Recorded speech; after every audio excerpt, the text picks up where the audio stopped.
Yates Auditorium at Artesia High School. The performance will be Peter and the Wolf. For more information, visit www.roswellsymphony.org. This reminder, the Central Valley Electric Cooperative Annual Meeting is scheduled for Saturday, March 19th at the Estelle Yates High School Auditorium in Artesia.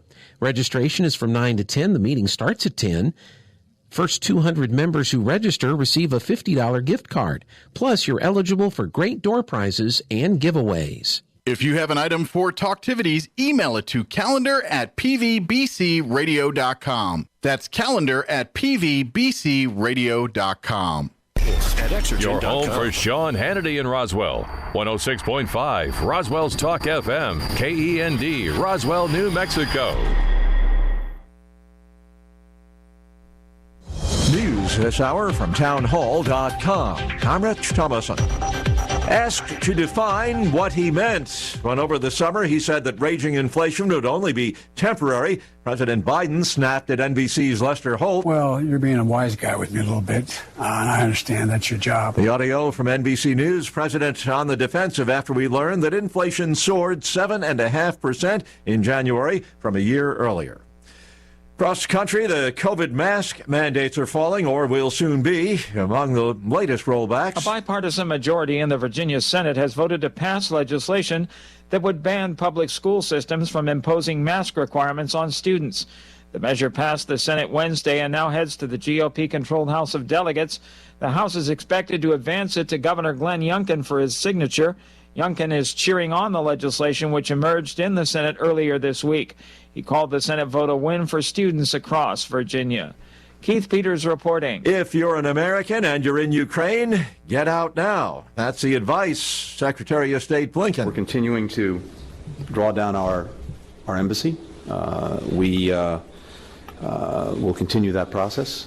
And we've also been very clear that any American citizens who remain in Ukraine should leave now. Blinken says a Russian military buildup, a possible prelude to an invasion of Ukraine, continues. Says the invasion could come during the Winter Olympics, now underway in Beijing.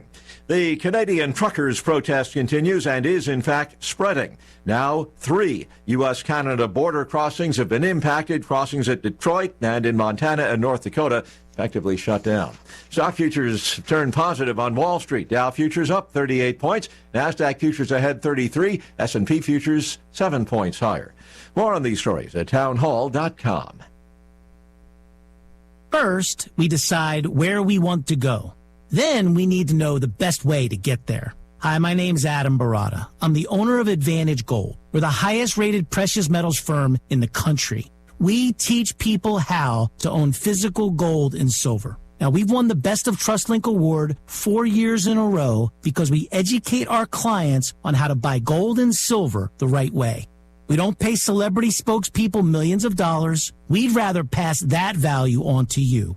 Call 800-900-8000 and speak with one of our experts. We'll send you a free gold kit along with my latest #1 national best-selling book, The Great Devaluation. Call 800-900-8000. That's 800-900-8000. Get the best information, the best process, the best service, the best value. Call Advantage Gold at 800-900-8000. Call 800-900-8000.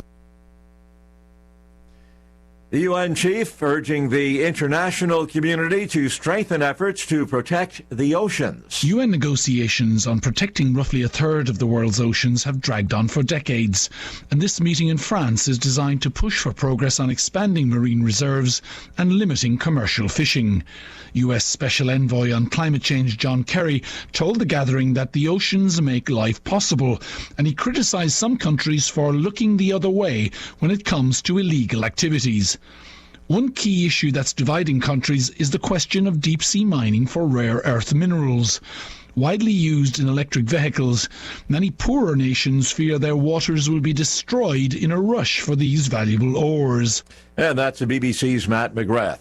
Britain easing its COVID restrictions. Vaccinated travelers can now enter the UK without taking any coronavirus tests.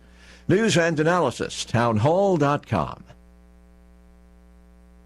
A couple of Senate Democrats claim the CIA is running a covert program collecting data on Americans. In a letter sent to top intelligence officials in April 2021, Oregon Senator Ron Wyden and Senator Martin Heinrich of New Mexico wrote that the program operated, quote, outside the statutory framework that Congress and the public believe govern this collection. Large parts of the letter, declassified and released by the CIA Thursday, were blacked out. The CIA and National Security Agency are generally barred from investigating Americans or U.S. businesses, but the agencies, during collection of foreign communications, often grab messages and data from U.S. citizens despite previous civil liberties violations. Tim McGuire, Washington. The chief commander for the U.S. allied Kurdish-led force known as the Syrian Democratic Forces, warning that the ISIS threat is growing. More on these stories, townhall.com.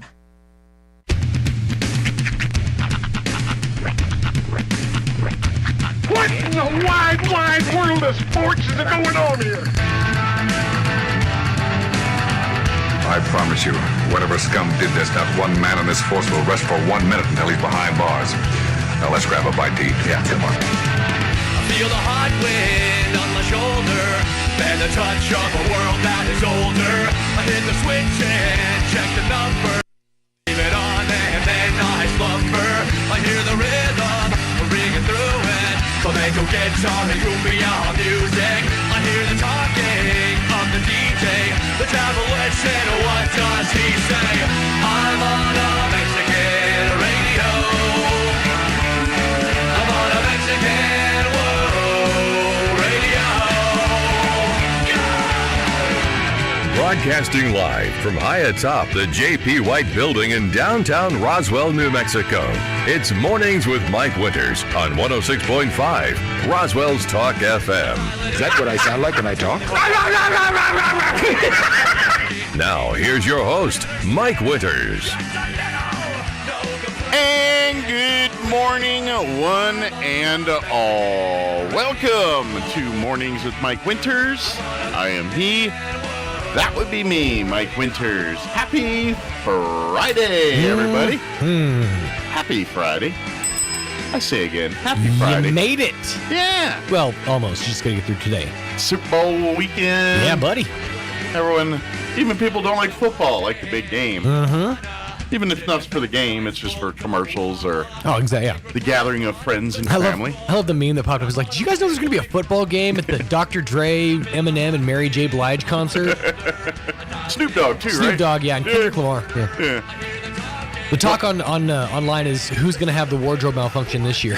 Snoop Dogg. I would hope. Fingers crossed, America. Might be a soda stream situation. Just kind of squirts out. Yeah. Who knows?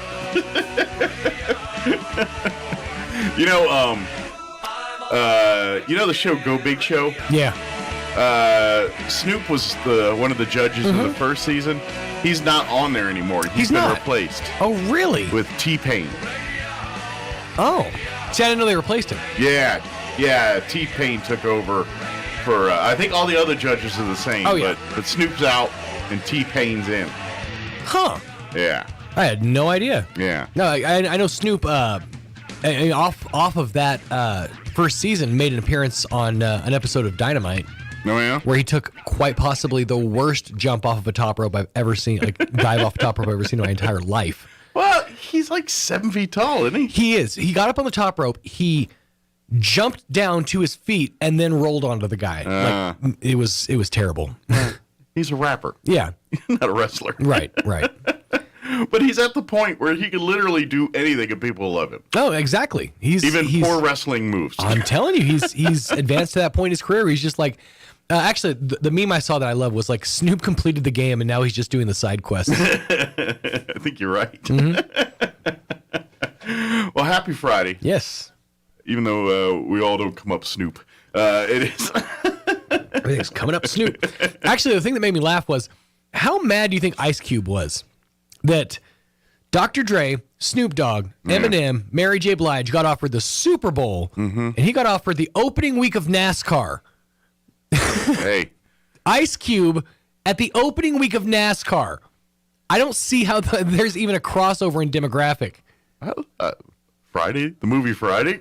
That's a pretty universally loved movie. Is it in that community, though? Yeah, I think so. I just feel like you got called boy a lot that day.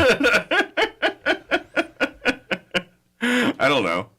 I don't feel sorry for Ice Cube. I don't feel sorry for him. I mean, the man's he's doing all right. Yeah, he can wear suits made of money. I don't feel bad for the guy. Just it's got to stick in his craw a little bit. Well, you want to go one level deeper. He's out there throwing his neighborhood in the air. Ice-T is doing commercials for some kind of old people thing. I don't remember what it is, like some kind of...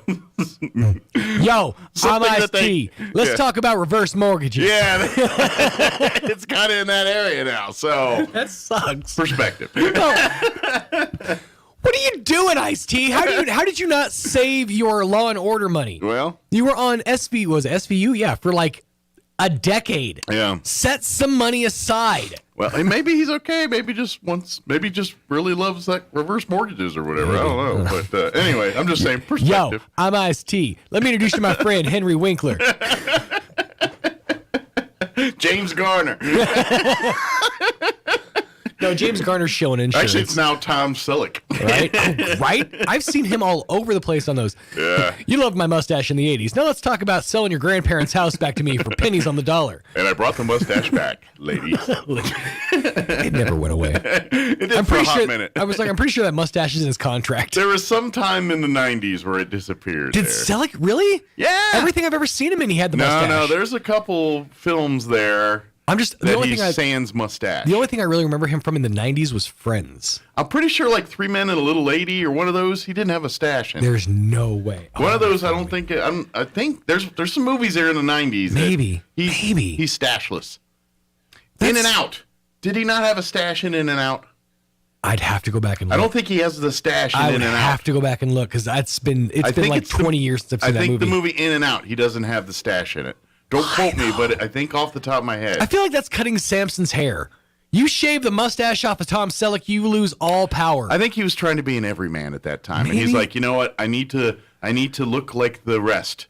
Time to shave the stash. Oh. Maybe that's what it was. I don't need to see your top lip, Tom. All his power. Like Chuck Norris, you know? Yeah.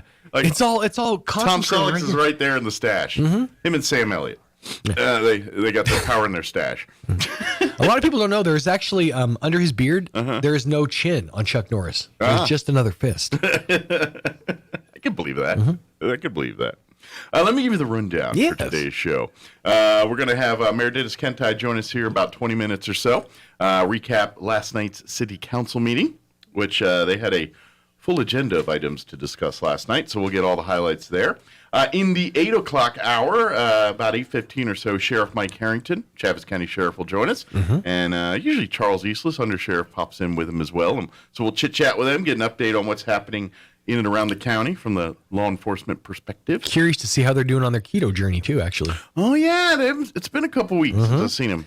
What's really cool about when you got somebody doing like a diet or way of eating like keto is if you don't see them for a long time, you get to actually see a marked difference. Yeah, you kind of get see them. Yeah, you don't see the day-to-day where it kind of blends together so you don't notice as much. You see them with time in between and you see the physical. Yeah. Yeah, that's why I well, never mind. I was about to tell a story that, you know, it probably shouldn't because it doesn't involve just me and they probably wouldn't appreciate it. Fair enough. And then in the 9 o'clock hour today, about 9:15 or so, we're going to have Amy McVeigh-Tejas join us with the Historical Society for Southeast New Mexico, along with Donna Blake Burchell. Nice. She's going to, I'm not sure, I can't remember, I have to look if she's going to be in studio or on the phone with us, but she's going to be doing a book signing and a short presentation of her latest book, New Mexico Ghost Towns. She's going to be at the Historical Society on Sunday, February 27th from 2 to 3:30. I believe she's insisting John LeMay join her for this event. So another great local author we've had on the show 100 times here. But so we'll get an update about the Historical Society, talk about the event on the book signing and on the 27th here. So there are some real cool ghost towns in New Mexico. Yeah. Matter of fact, and this probably won't interest anybody necessarily in your demographic. There's a place in New Mexico what do you called mean, my demographic. Older. Old. There's a place in New Mexico called the Middle of Nowhere. Okay. It's literally called Middle of Nowhere, New Mexico. Now, the explanation, I have to look into the story, but basically, There was an old couple that lived in this house. It was essentially in the middle of nowhere. Okay. And they got like brutally murdered or something. Like mysterious circumstances happened and they disappeared. The only person that was, or the only creature that was left was the dog. Okay. It's the basis for the creation of the show Courage the Cowardly Dog. If you ever heard of that show, I've not heard see of that. exactly. I told you it wouldn't hit your demo. Yeah. So if you ever heard of the show Courage the Cowardly Dog, it's literally based on a story from New Mexico lore. I feel like the Cowardly Dog doesn't sound like a good title for said dog, but the only one is if it's based off a story off the only thing that survived a horrific scene, and I don't know, cowardly is the right word. You're saying he hid in the corner, didn't defend? I don't know. I'm not sure how the dog made it out alive. I'm just saying the dog made it out alive. I'm just wondering. I guess Tanner, you know about this Cowardly Dog? Do you know of this story? I assumed I would hit his demo. Part of the joke is there's that a joke. He's scared, but series. he does the most brave things to save his family. He's a terrified, he's like nervous, the anxious dog. exact opposite. But that's the point. But through it's almost like a Mr. Magoo thing. Through his fear and terror, he's the hero of the story, essentially. Okay. Oh, I got it. Yeah. He overcomes all This is for odds. kids? It was back in the day. This is like, Well, that's the thing is a little while ago, a few years ago, I guess. I don't know. There was like a line where they stopped making cartoons for everybody. And then they're just going back to kids. Oh, Like, what a novel concept. I don't know. They wrote it in such a way that anybody could tune in and watch it. It's like and Shrek. Go, okay. Yeah, it's one of those like for an everyman Not show. that tacky. It's right there. It's adult enough and not like offensive or anything, but it's adult enough where it's like there's humor in it for everyone. Okay. Yeah. Did you get some green chili? Yes. Yeah. Good. Oh, yeah. Smart move. Man. Smart move. Good deal. Well, excellent. Well, speaking of green chili, I haven't done that yet. Interesting. So I'm going to not watch that. I'm going to never ever think about that fact again. So thanks for that. That just sounds awful. Trust me, it's worse than we were making it sound. You know what's not awful? McDonald's. Big thank you to the fine folks at McDonald's, as they do each and every Friday. Provide us with delicious breakfast treats.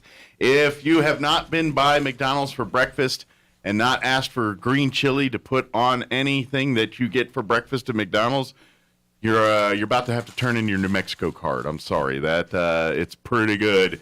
And I'm a Egg McMuffin. The original is my all-time favorite of the McDonald's breakfast foods.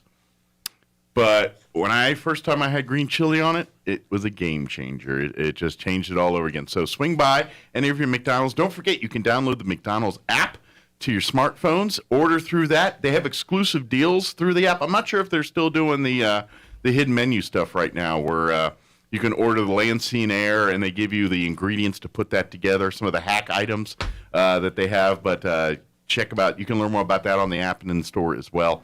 And of course, if you're looking for employment, mchire.com, the Snowburger team.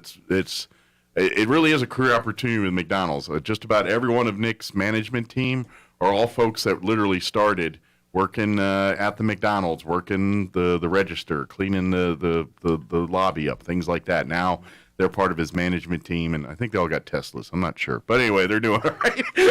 So mchire.com is the website to check out there.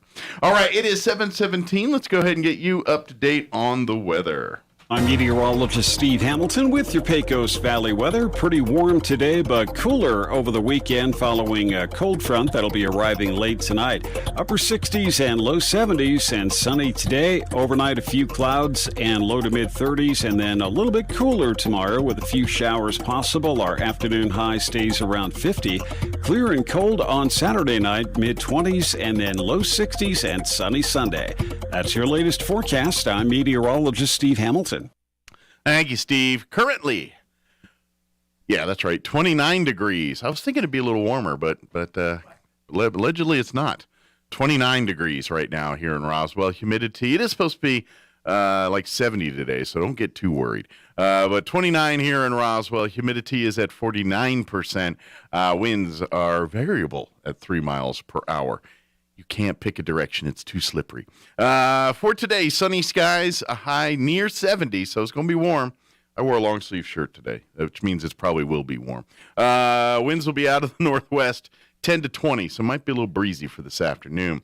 We're looking at a slight chance of some mixed snow and rain at like after midnight tonight, weirdly enough. A 20% chance of some mixed snow and rain. But after midnight, like 3 a.m., that time frame. But there's an 80% chance none of that will happen, so just remember that. Partly cloudy with an overnight low of 33. Winds will be out of the north, 10 to 15 miles per hour. Saturday, we're looking at a 20% chance of some rain and snow in the AM hours before noon. But partly cloudy for the day. It's way colder tomorrow. I guess with this wind and everything, it's moving in a cold front because we're only looking at a high of 48 tomorrow with north winds 5 to 15 miles per hour. And then mostly clear Saturday night with an overnight low of 24. And then for Super Bowl Sunday, we're back up into the 60s. So welcome to New Mexico. Sunny, high of 63. So should be still good if you want to throw the pigskin around in the backyard while you got all your family and friends over during the game. Winds will be out of the north 5 to 10. And then we're going to be back into the 70s when you head back to work and school on Monday. So Saturday's just some weird freak, temperature day there with a little front moving in here tonight. It looks like late, and then causing a little havoc for Saturday, and then back to our spring-like winters on Sunday.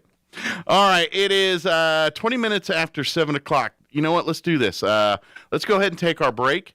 We'll go ahead and knock out news on the other side, too. And then by the time all that's done, Mayor will be watered and fed here and ready to go for joining us to talk about their 5-hour marathon city council meeting last night. So good news is he's got a different shirt on, so it wasn't that bad.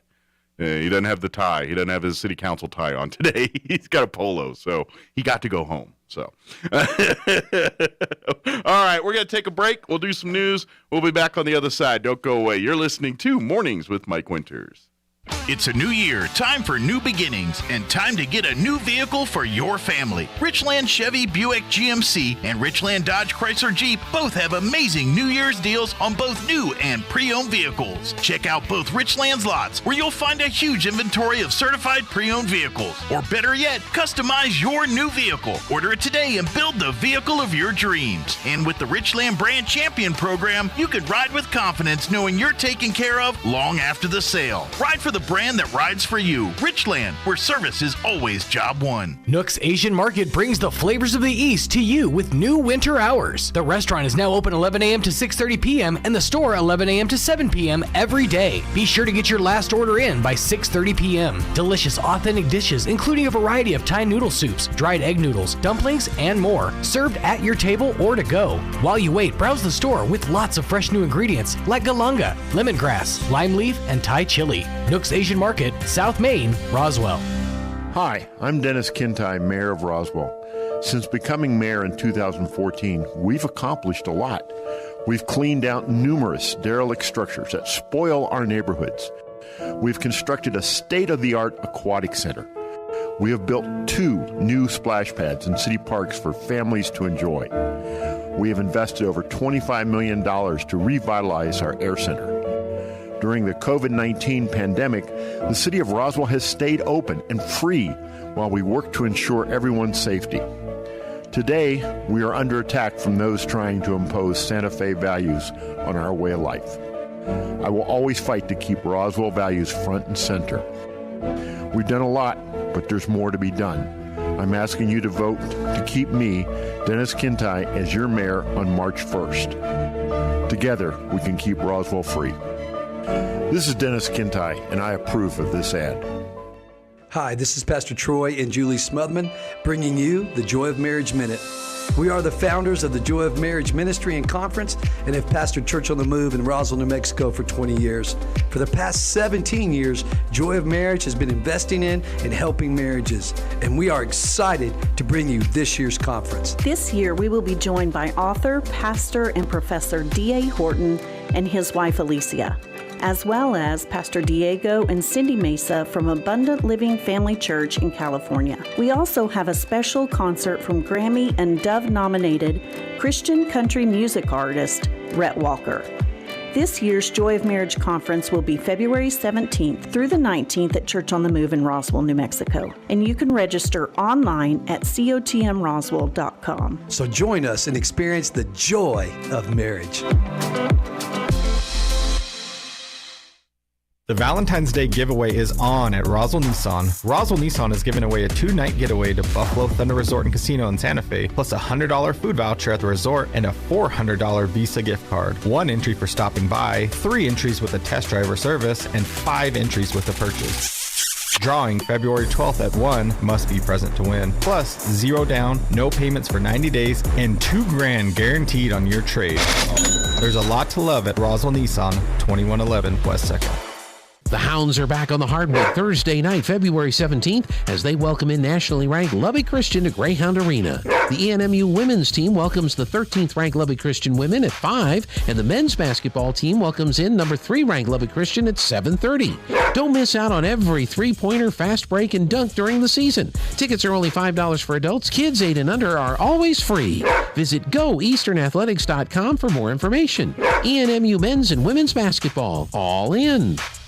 Now for a Pecos Valley News update, I'm Jared Cirillo. The Department of Health encouraging New Mexicans to seek COVID-19 treatment options as soon as possible after the first symptoms of illness to significantly reduce the risk of hospitalization.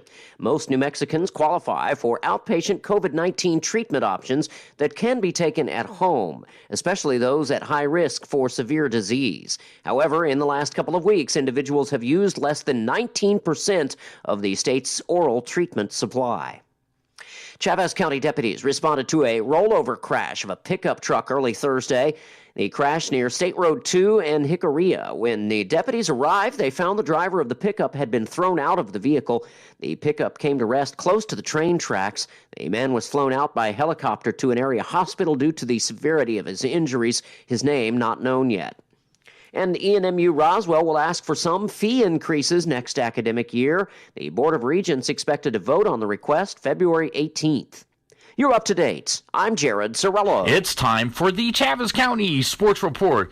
Figures to be a little bit tougher this time around for the Goddard Rockets. The boys basketball team is 3-0 in district play, 14-9 overall. The Rockets will be at Portales tonight. Goddard beat Portales 51-41 to open district play back on January the 28th. Tonight's activities in Portales, part of a boys-girls doubleheader. The girls from Goddard are 12-9 overall, 2-1 in district, and Portales is the district front runner there, 15-5, 3-0. Portales won at Goddard by 10 points earlier. Roswell at Carlsbad tonight. Roswell is still looking for its first district play in boys and girls basketball. This is the boys game we're talking about here. 7 o'clock in Carlsbad. The girls at home against the Cave Girls starts at 7 as well. The sports report brought to you by DSI. Call DSI for all your office technology needs. I'm Eric Butler at Roswell's Talk FM 106.5. If you're determined to buy a Tesla, be aware that no matter what the salesman says, and no matter what you read and hear online, self-driving Teslas aren't. I'm Kim Commando, brought to you by CarShield. Their protection plans could save you thousands. Go to carshield.com/Kim to save 10%. Deductible may apply. To get a Tesla to operate in the self-driving mode, it will cost you $10,000 extra. At least 2 U.S. senators told the Federal Trade Commission that Tesla has misled its customers with this self-driving propaganda.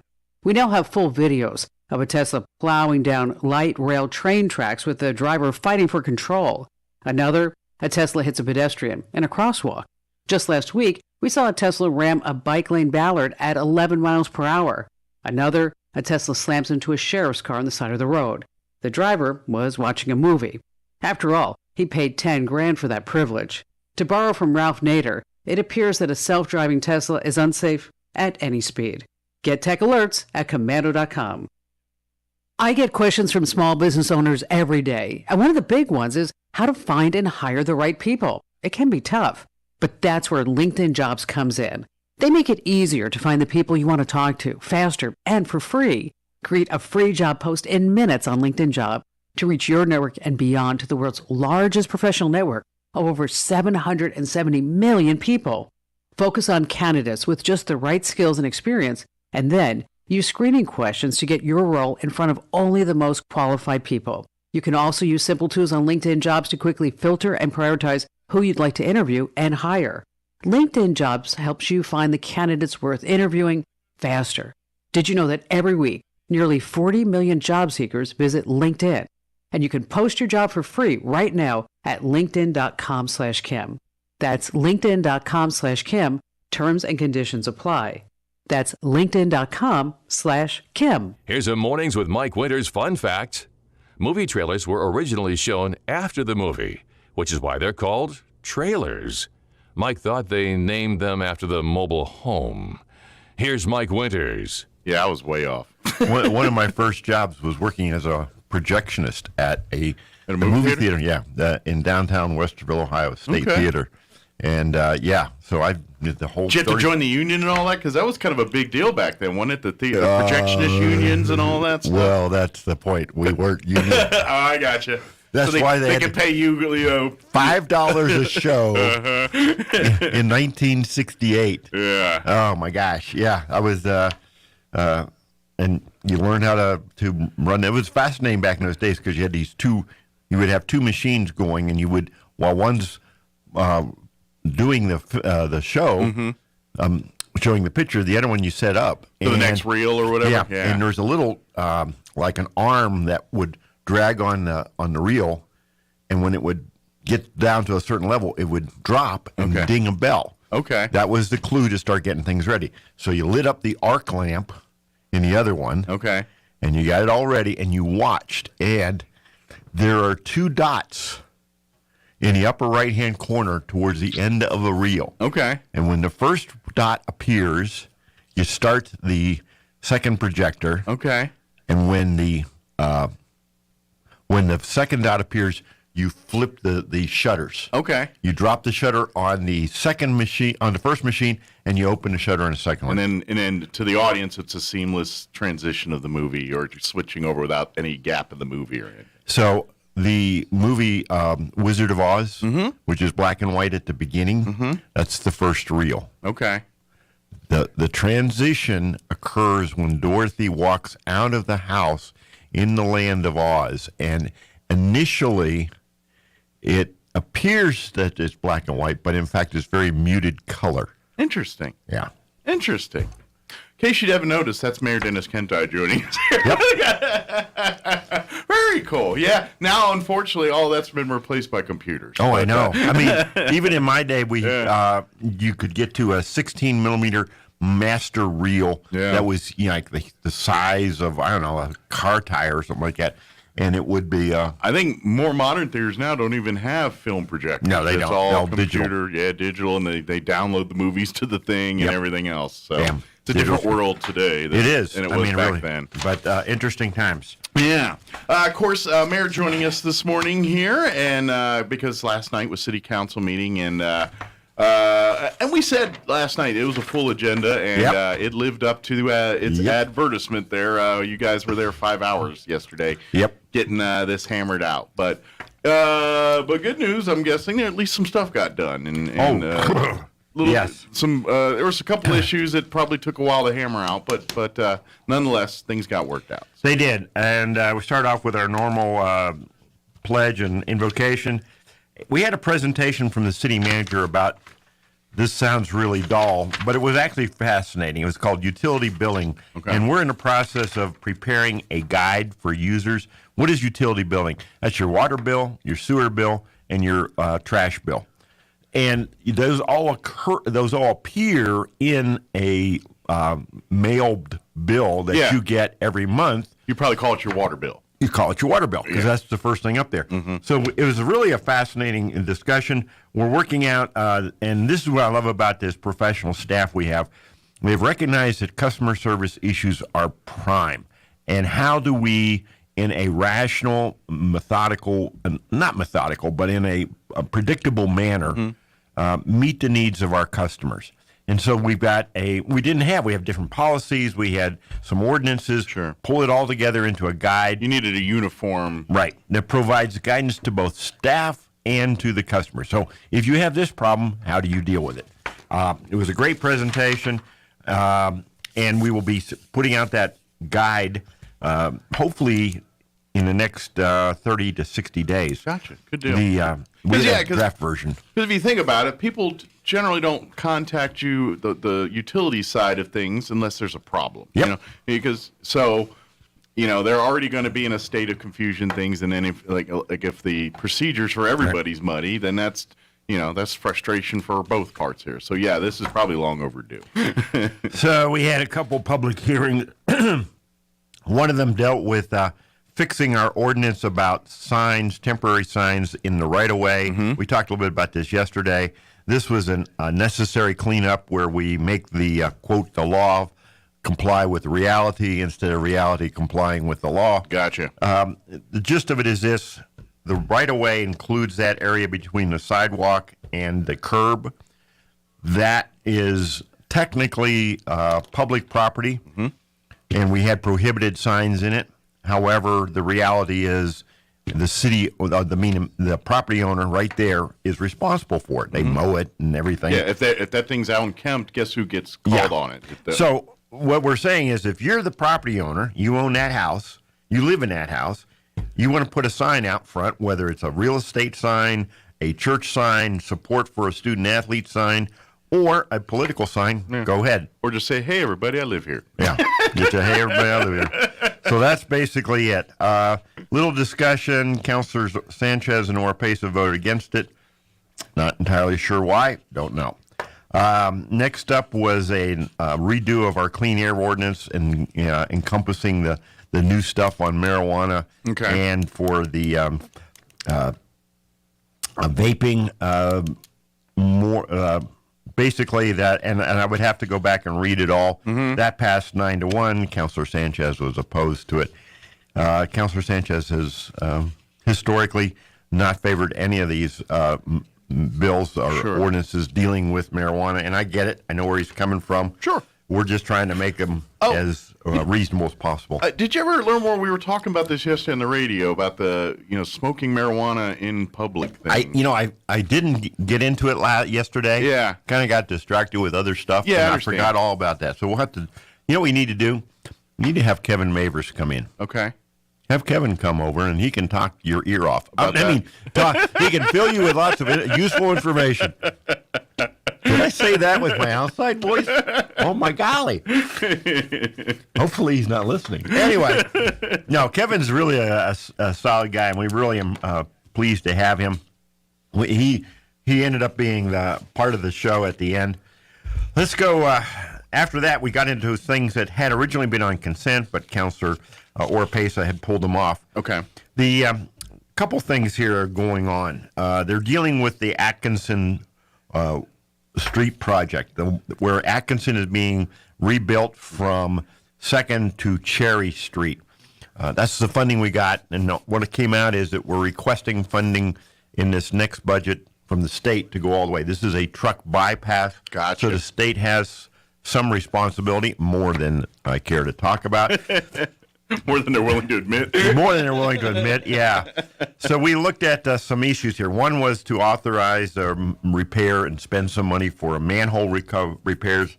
This is where we talked about this, the swamp gases, if you will. Kind of eroding the metals there. And the mortar in the bricks. Okay. So we rebuild those. The other one is, this one was really interesting, water lines for Atkinson, and this actually had a picture last night. So what we're doing on Atkinson is we pulled all the asphalt out, going down 18 inches, rebuilding the base. This is a major rebuild. It's basically from the ground up rebuilding the road. And so at the point where they had taken the asphalt off and they were taken to sort of remove some dirt, some heavy equipment was driven across or down the path of where the street had been. The water lines underneath burst. Wow. I don't mean they were digging holes. I just mean some heavy equipment was on top of it, and that gave way. Pressure just made it pop. So these old water lines we're now replacing. This is a project to the tune of about $763,000. But we're in the process of getting it done. We got all that in the works. So we will have it. All right. We did rebid for a Hondo Trail. We're talking about the Hondo Trail. That's that little one that goes basically from 2nd over to Maine, following the Hondo River. Is that the one that kind of connects the two? Or Yeah, kind of, sort of. It's not really used as much as we would like. We had a fence along the Hondo River that kept disappearing. We're not really sure where it went. We're not replacing the fence anymore. We're done with that. Shame on, shame on you, shame on me now? Yeah, we're done with that. A couple road projects, and this is where it gets interesting, too, because we've talked about all the money that we're spending from the city. This is monies that we got from the state. So the numbers we're talking about here are in addition to the $13 million. Okay. So if you look at the total amount of road work that we're doing, it's amazing. East Hobson Road. Now, East Hobson Road, what are we talking about?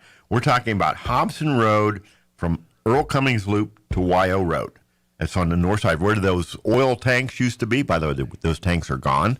That stretch of road, that's a city street. Most people don't get that. The perimeter road going around the airport outside the fence, that's a city street. Interesting. Oh, yeah. We got all that when we got the air center. I got you. Okay. So this is an upgrade going between Earl Cummings heading towards 285. Okay. There is in the works a major rebuild of that 285 Hobson Road intersection. We don't have acceleration lanes or deceleration lanes. It's really a dangerous mess, and it's a major entryway to the air center. Gotcha. This is a $1.3 million just to go about, I think it's a 0.7 of a mile. Gotcha. And I would also gather, because of course our hope is that we're going to see more growth out at the air center. So this in essence is going to update those roads to allow that growth to not overwhelm what's currently there, and give us a little bit of grace period before we have to think about upgrading it again. I'm guessing. So we also have a West McGaffey Rehab. This is going to be a mill and fill going from Union to the west. That's just under $1 million. It's $905,000. Once again, using primarily state money, 95%. These are projects that we present to the State Department of Transportation, and our team, our very professional engineering team, has gotten slammed a little bit lately, has presented, and we've been awarded these funding for these projects because our guys do a great job. I'll kind of go a little bit out of order here, but it kind of ties back in. Okay. We also have go ahead for the bridge project at on Garden, where the Roswell Livestock is. We talked a little bit about this yesterday. That's our next bridge replacement project. Very old, and I got Mr. Nahar promised me we will not start that one until Atkinson is open. Gotcha. The plan is to actually go through all the bidding, everything lined up, but actually do the work in the wintertime when there's less rain. Sure. We got nailed with the rains in the summer on the Lee and Deming Bridge. That kind of set us back a while. But anyway. But you're scheduling it so one bridge is completely done and accessible to the public before we shut down the other one, so it doesn't force people to really go out of their way around that area. So. Now, eventually, we're going to have some more projects on Garden. We've got some sewer line left, and we have some water left. But we also are going to ultimately rebuild the street and get that all up to snuff. And we're excited about that. We got some more street project. We're authorization of buying some supplies from asphalt company in Albuquerque, another just under $1 million. So this was great. This was very impressive. I kind of bounced around a little bit here, but I want to kind of bring all that together because we sometimes do that, and I wish we had a more thematic nature of our council meetings. Roswell leases at the Air Center. Two, and then I'm going to jump around and talk about another project. Two big deals here. One, they're both dealing with Ascent Aviation. Ascent Aviation is the new MRO, maintenance, repair, and overhaul company that has come to Roswell already. They are leasing a building out there, Building 100. It's not a real big one, but they're using it to store equipment and get some people on board. Gotcha. That's set up their shop there for now. Yeah. Yeah. So that lease, and then a lease for some empty space to do some storage inside the secure area. It's a land lease. That was also approved. Now, I'm quick aside here, and the vote on this was 9-0 with one abstention, and the abstention was Councilor Lopez. And well, why is he abstaining? Councilor Lopez has a family member who is married into the leadership at Ascent. Gotcha. So he came to see me earlier in the day and said I'm just going to. I should play Switzerland. And you got to have a lot of respect for that. I mean, he recognized that the potential was there. It's kind of distant. I don't think it was absolutely critical, but he didn't want that to even come into question. Right. Yeah. Which, you know what? Absolutely, I agree and understand that sentiment, and I respect that decision. Absolutely. Right. Yeah. So the jumping out of the sequence here to the authorization or ratification, rather, of a contract with Constructors, Inc. to perform demolition at the Air Center. So what are we talking about? This is the first step in the actual construction of the large hangar project out there at the Roswell Air Center. This is a $600,000 contract. Constructors, Inc. is one of these pre-approved contractors. They call it CES. It actually comes out of the Department of Ed, but it's where contractors are vetted. They are their prices are established, and they're confirmed to be reliable. Constructor was actually already on site doing some ramp and taxiway work for the Air Center. So we needed to get this moving quickly. Had to do with some funding issues for the Ascent Aviation. We went ahead with the go-ahead to let them do this work, and it's going to be done very quickly. But this is the first actual moving of dirt in connection with this. Okay. Now, here's a couple of point about this. The city has entered into a $1.3 million design contract with Armstrong Consulting. That's our engineering firm. Okay. We've also done another $600,000 for additional design work. This is a $600,000. We are actually, as the city, the entity responsible for building this hangar. Okay. You're going to hear lots of kudos about outside entities that are basically saying, hey, look at us, aren't we great? Mm-hmm. Appreciate the financial help from these other outside entities, but the reality is it's the city of Roswell that's doing this project. Gotcha. And the city of Roswell is the one who has signed on these contracts. I'm the one who has signed these taking on the responsibility. Yeah, and we hope to be reimbursed by these outside entities. But there is no legally binding documents out there. So when people do the happy dance about, well, how great this project is, we need to understand who is really doing the project. Gotcha. Kind of like the story, The Little Red Hen. So enough on that. You can probably guess that's kind of an issue near and dear to my heart. Also at the Air Center, we had a couple leases with our rental car companies. We charged them, and now we get what we're doing is not just a flat rate, but a piece of the action. Okay. Which is what you do at all the Air Centers. Gotcha. Those two, one for Hertz and one for Avis, those both passed 9-1. Councilor Oropesa, for some reason, didn't like those. Okay, good deal. So hopefully rent cars. Yep. Helps the city, too. Yep. We jumped down to our audit. We got a presentation on our audit. It's a clean opinion. We don't have any problem. We have two minor findings that, if it wasn't for the way New Mexico does stuff, wouldn't even be worthy of mentioning if this was in Texas. So we have our impressive financial team. We do a lot of work. Good deal. And so we're very pleased with this. We appreciate the hard work. That we have to adopt and approve the audit. What are we approving? We're approving the corrective actions that's documented for the two very minor findings. Sure, making sure that everybody's aware, on the same page, and understand that we got to get those two things rectified. So at this point, we were about 8:10 in the evening. I thought, oh, hey. We're not doing too bad. We're not doing too bad. Let's take a little break, get refreshed. We'll go, and we'll get out of here. Not happening. Wrong.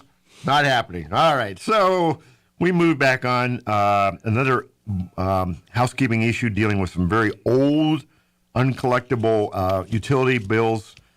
Basically, these are bills that go back 9, 10 years, 13 years. Just got to get them off the books, basically. Yeah, get them off the books. Yeah, that's every business, small business, same thing. How many times you do collections and after year or two of no collections, and you're like, all right, we probably need to write that one off. Yep. City's got to do the same thing. Yeah, in the overall scheme of things, it is a very small portion of what we bring in. So we did approve an expenditure for a contract with our Air Service Development Consulting Service. This was a little bit confusing. What we have is a contract. We had originally done a very small holdover contract, but we needed to basically approve one for a whole year. That exceeded the city manager's authority. He can enter into agreements up to $60,000. But after that, he's got to get the council involved. Correct. Gotcha. So the total amount for this was $65,000. So we had to get a little presentation and okay, what are we doing again? And Councilor Stubbs, to her credit, we worked through this. It's a motion to do what exactly? Sometimes these things get a little bit in the weeds. Sure. And I'm still thinking, wow, we're going along pretty darn good. And bam, the wheels came off. Okay. And that's when the fun started. We actually had two important discussions. One was dealing with the service agreement between the City of Roswell and Main Street. And then also in connection with that is a design adoption or engineering plan adoption for what's called the Great Blocks Project. Okay. What are we talking about? Main Street is a organization formed by downtown merchants to help promote downtown areas. Now, this is not unique to Roswell. There's something called New Mexico Main Street. There's actually a national initiative. Yeah. There's restrictions and expectations. But many municipalities in the state of New Mexico have a Main Street corridor district or whatever. So we have not had a signed agreement with Main Street Roswell since June when the last agreement expired. There's been some negotiations here. People tend to focus on the UFO Festival, which candidly the Main Street had done for a few years, a number of years. I mean, it's gone back and forth, whether it's private, whether it's anyway. It's been a cocktail of all three. Yeah. It's been very different rotations of that. The concern is that Main Street is more than just a single festival. And candidly, I'm of the opinion we need to change our shift and focus, not just here in Roswell, but in the state. Because one of the challenges with Main Streets are the structures. If the buildings themselves are not usable by businesses, you're not going to have a Main Street. You have to have the basic first. That means renovating and restoring, in some cases, buildings that are up to 100 years old. Well, what does that all mean? Modern standards are expensive. The most compelling is fire suppression, sprinkler systems. They cost a ton to retrofit, and yet they are critical if you're having food service. If you want to have residential above the first floor, you have to have fire suppression. That's the building codes adopted internationally. These are not anything specific to Roswell or even to New Mexico. Gotcha. How do we get the state to help fund these? If we're going to revitalize our downtowns, we first have to renovate our structures so that then businesses can be effective and can work. We have empty buildings on Main Street. That's sad to say, but they are there because the cost to bring them up to code is more than the juice isn't worth the squeeze for the businesses that are that want to set up shop there. Yeah, that so makes sense. What I'm hopeful for in going forward is the UFO Festival will be a city public affairs department initiative that will work on making it a quality event that is more than just downtown, but around the city. Downtown is very important to this, but also with a shift to our community development guy, Mr. Kevin Mavers, to work with these downtown merchants and landowners, property owners, which is critical. Too many of them are outside the city or even outside the state, and making sure that we have a downtown area that has usable structures. This is the beginning of a new phase, and I'm very hopeful. So we talked about this for a long time. Well, we actually got kind of into a little bit of the, hey, what happened here? Who did that? Sure. Which was unnecessary and counterproductive. Sure. I'm hoping we can clear the air and move forward. But that's kind of what's been dealing with for years with all this stuff is people have kind of built up their side and and there's some animosity and some hurt feelings there, and we got to work through that to get to the part where we put some real structure and teeth to what we want this program to be. So connected to this is the Great Blocks Project, because what is that? That is the revitalization of downtown areas. Kind of what you're talking about. Exactly. Yeah. Now, this is a grant program, so the money we're talking about comes from these specialized grants that the state has. And it's earmarked specifically for this project. These kinds of projects, yes. And this is not money, this is not the city taxpayer money that could be gone to roads or police or fire. This is state money that can only go for these. And we've talked a little bit about this yesterday and before. We have different pots of money that can only be used in certain ways. I can't take lodger's tax money and pay for a new fire truck. Right. We are not allowed to do that by state law. Yep. And a lot of people are perplexed by that. Yeah, that's why budget's a little bit different when you're talking government operations, because of that compartmentalization and things like that. It's a little different than your household budget. Now, mind you, some of the same tactics are used to balance it. Right. You can't rob Peter to pay Paul and all that. No different in city government or your house or your household finances. But you're right. I mean, it would be nice, but that's unfortunately.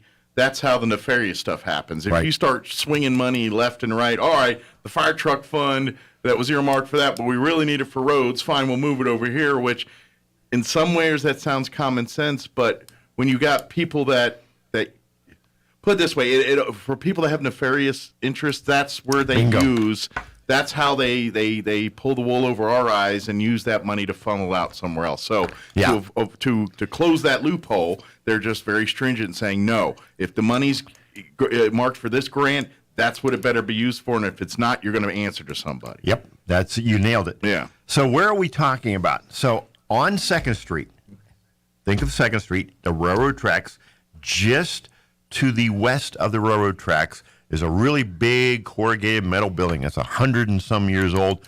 Roswell Trading Post. You can see the faded lettering on the side. That's being renovated to become a distillery, craft distillery. Okay. Just to the south of that is a big empty area that it is owned by Xcel Energy. You had a power plant on it many, many years ago. That's all been removed. That area there will remain as Xcel Energy property, but they're entering into a long-term agreement, and this becomes an open-air event place. In other words, where you can have outside concerts. Yeah. We could have food trucks parked. We could do community gatherings. Okay. Is it planned to have like a pavilion? There's going to be a little pavilion there, and that's going to be that's what we're working on. Okay. So we've got that in the works. We got some additional parking on Walnut. We've got pedestrian-friendly walking areas, all part of this. Well, like I said, we got the plans now. We're ready to go out and get actual bids on this so that we can actually apply for the grants. Gotcha. We're going to be doing that before the end of this month, and it's going to be involving the city. Main Street needs to be the applicant for these because it's part of the Main Street type thing. Sure. It's their program. Right. We will actually be doing the grant application. Gotcha. Okay. Our design team will be working with us. They know how to put all this together. You've got the grant writers in place that can do it. So we're not going to burden Main Street with it. We've got it covered, but we just need them to kind of sign a cover page. Kind of be the stewards of it, I guess you could say. Now, we went a little bit out of order because the design team for the Great Blocks is also the design team for what we're going to do at the cemetery. And what we're doing at the cemetery is we're going to build some communal columbariums. Those are those buildings that you can put ashes in, and a committal shelter, just like what we have at the Veterans Cemetery. Gotcha. It's basically what we're going to do. A place to do ceremonies and things. That's right. So we're just going to put that. We're going to do the final design work, and we're going to move forward with this. And this is another one. We're going to use some of that American Rescue Act money that the feds gave us, because once again, that came with restrictions and strings. Sure. But we can use it for this because people died from COVID. Well, we were kind of laughing about it yesterday, but that's a logistical problem in some of these pandemic-laden areas of disposal of bodies, unfortunately. Yeah. So we got that. Now, I know we're running out of time. We did it real quick. We bought some tractors, local vendor. Nice. And we replatted out on the west side where the Crumlin Auto Group is now going to build a new Hyundai on the far west side. Yeah. Where the existing Hyundai is, and an empty field will become the Ford dealership. Yep. Yep. And then Crumlin will have that whole line will be all their dealerships right there in lines. Yep. Good deal.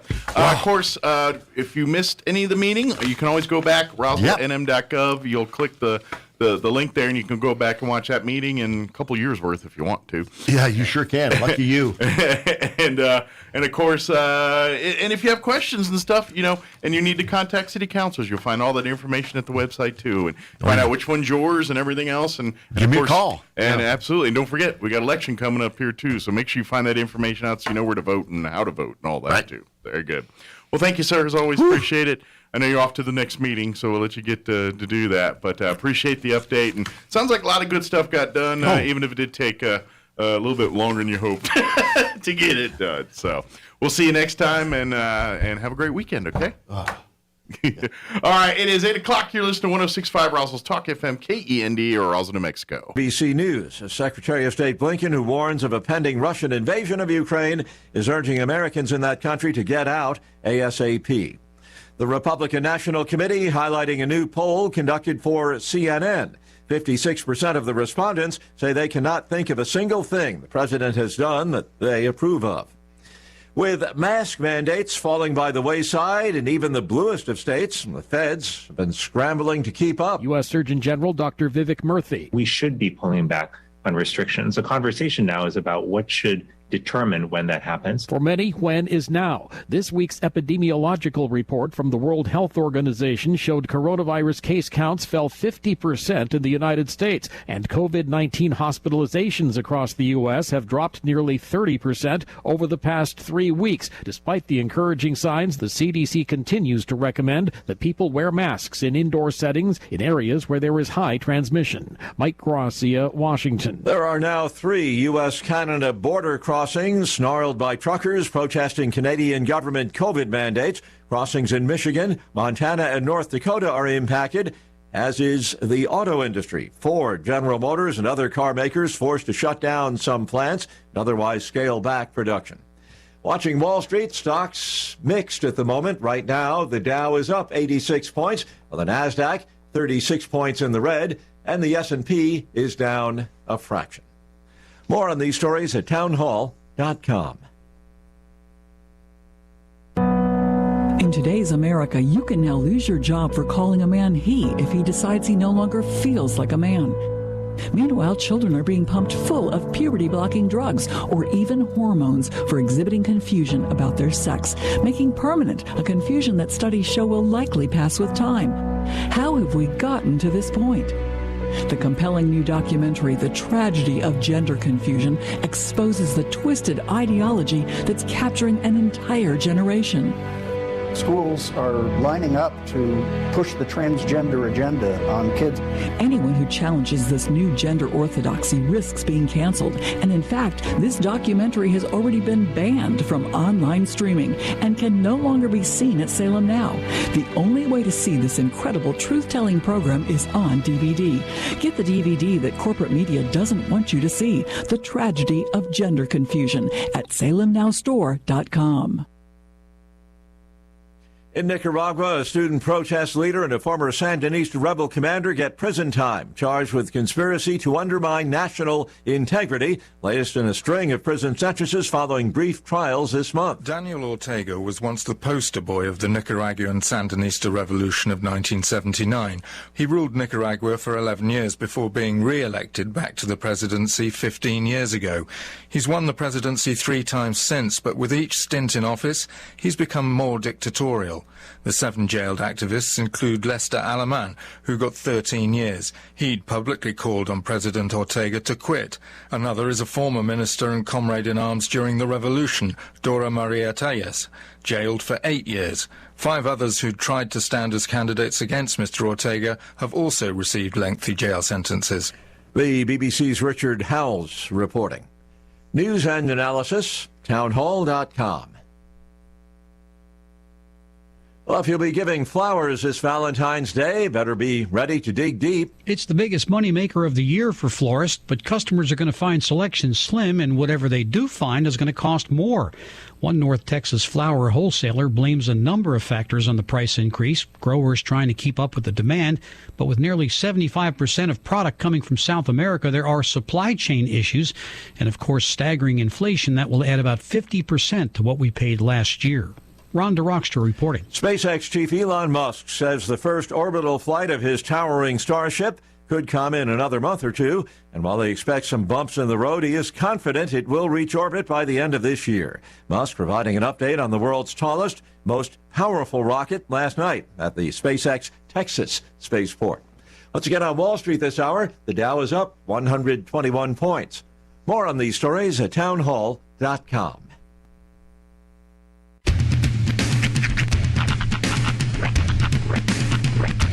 What in the wide world of sports is going on here? I promise you, whatever scum did this, not one man on this force will rest for 1 minute until he's behind bars. Now let's grab a bite to eat. Yeah, come on. I feel the hot wind on my shoulder and the touch of a world that is older. I hit the switch and check the number, and then I slumber. I hear the rhythm ringing through it. Flamenco guitar and cumbia music. I hear the talking of the DJ. The travel and what does he say? I'm on a Mexican radio. I'm on a Mexican radio. Broadcasting live from high atop the J.P. White Building in downtown Roswell, New Mexico. It's Mornings with Mike Winters on 106.5 Roswell's Talk FM. Is that what I sound like when I talk? Now, here's your host, Mike Winters. And good morning, one and all. Welcome to Mornings with Mike Winters. I am he. That would be me, Mike Winters. Happy, wait for it, Friday, everybody. We made it. The deuce. Mike's all distractified. I am. I'm trying to do email because I just remembered about something and then I had to do it right now because why? Well, I'll tell you what. While Mike is returning an email, let me take an opportunity to tell you about the fine folks at McDonald's. I just had a hash brown. Yeah? Just delightful. It's fantastic. I forget how tasty I have it, and then I have one. And there it is. Yeah, and by the way, the menu hacks are still going strong. Okay. Download the app. You can get some amazing discounts. I did the, what was the discount? It's if you order the Surf and Turf, you get a free fries and drink through the app. So and the Surf and Turf has got... It's a double cheeseburger with a filet patty. Yeah. Okay. Yeah, and you make them yourself, but you can order it, off the menu as... Yeah, that's the trick is you have to assemble it. That's whole part of the hack. Some assembly required. Yeah, that's whole part of the hack lore. And I'll tell you what it is they don't want to rob you of the experience of creating the hack. Because that's really what it is. Sure, they can put it together for you. But then wouldn't it be a hack, but would it? Where's the joy? How satisfying is it when you finally combine those two sandwiches and you're like, it's like a giant S. I took a C and a backwards C and I made an S. It's magic. And you can get those right now at any of your 2 locations here in Roswell. Of course, Artesia and Carlsbad McDonald's as well. The South location is very, very very close to opening. I mean, I see them down there working hard every single day. So, and maybe the hack menu will inspire you to create your own hack. Like, just because they've got their little combos there's no law saying, well, what if I buy that sandwich and that sandwich and make my own little hack you situation. could be the creator behind the next round of McDonald's official hacks. Yeah. So good like, to work. I don't know. I haven't seen a lot of work with burrito, chicken nugget, and fish combo. I would say we've been doing it for years here on Mornings with Mike Winters. We've basically been McDonald's research and development department. R&D without That's the paycheck. right. Without the paycheck, exactly. We were the ones that put chicken nuggets in a burrito. It was us. And used all of the sauces. All the sauces. Even the weird ones. Even the ones that made us cringe. Yes. Yes, we were there. We were the ones who put green chili on a McGriddle. You know what's not time for? What's that? Since we're doing hacks. Yeah. Breakfast, fish sandwich. Make it happen, McDonald's. Come on. Been asking for this for years. Now's the time. Maybe we have to build our own hack one. Get a fillet of That's fish. The thing is, and get an egg McMuffin or something. And I know the start working setups are different for breakfast and lunch, but you can't tell me you can't use one of those hash brown cages, drop a fillet, down. Yeah. Just saying. It can be done. On a steamed bun? Yeah. I mean, with or without the tartar sauce, you think? See, now, okay, so which of the breakfast breads would you put your fish on? I'd have to experiment because I don't know which proper way to go with. Well, here's the thing. The flakiness of the fish is going to, it's not going to balance well with the McMuffin. Because sure, you got your nooks and crannies. You think a McGriddle? The McMuffin is a little harder to pull. And no, I think that's blasphemy. I feel like sweet and fish, I think biscuit's the only way to go. Because you got to have something that's flaky in the bread department that's going to match with the flakiness of the fish. So I feel like biscuit, fish fillet, and maybe the what you do is you do the half piece of cheese like they do on the original fillet of fish. I got a better idea. Okay. Fillet of fish sandwich. Get the big breakfast with the hot cakes and the scrambled egg. Leave the syrup out. Put the fish use the pancake as the breading. Ooh, dog, I don't know. I think it might be a chance. I think you might have lost me on that one. I just feel like sweet and fish are. Well, I think if you leave the syrup out, but hot cakes are naturally, they have a sweetness to them. Yes, a little bit. But I think that would complement if you pair it with the right ingredients. It would probably be the right softness, for sure. I think you might be able to pull off a tartar sauce in there. A little bit of the tangy sweet combo might be good with the fish and egg. I'm just telling you. I know it sounds weird. Hold on. It sounds weird. You're marrying this with an egg. That's what I did. Well, breakfast fish sandwich. Yeah, but I just don't know how. I don't know how I feel about marrying it with an egg. Scrambled egg, fish. Okay. Maybe some of the sauce, the tartar sauce. So you're saying next Friday we need to get our hands on some fish fillets? There's no way. If you can make this happen. I'd have to get them the day before. Well, okay. That'd be the only if we issue. special order it, if we talk to, we know people. We know people at the top. I know a guy. We can make this happen. Yeah. We just have to put in a phone call and say, listen, we want to do a thing, but we need some cooperation. Yeah. They're not going to like us, but we're the ones doing the hard work, so you don't have to. I'm in agreement with you, though, Sean.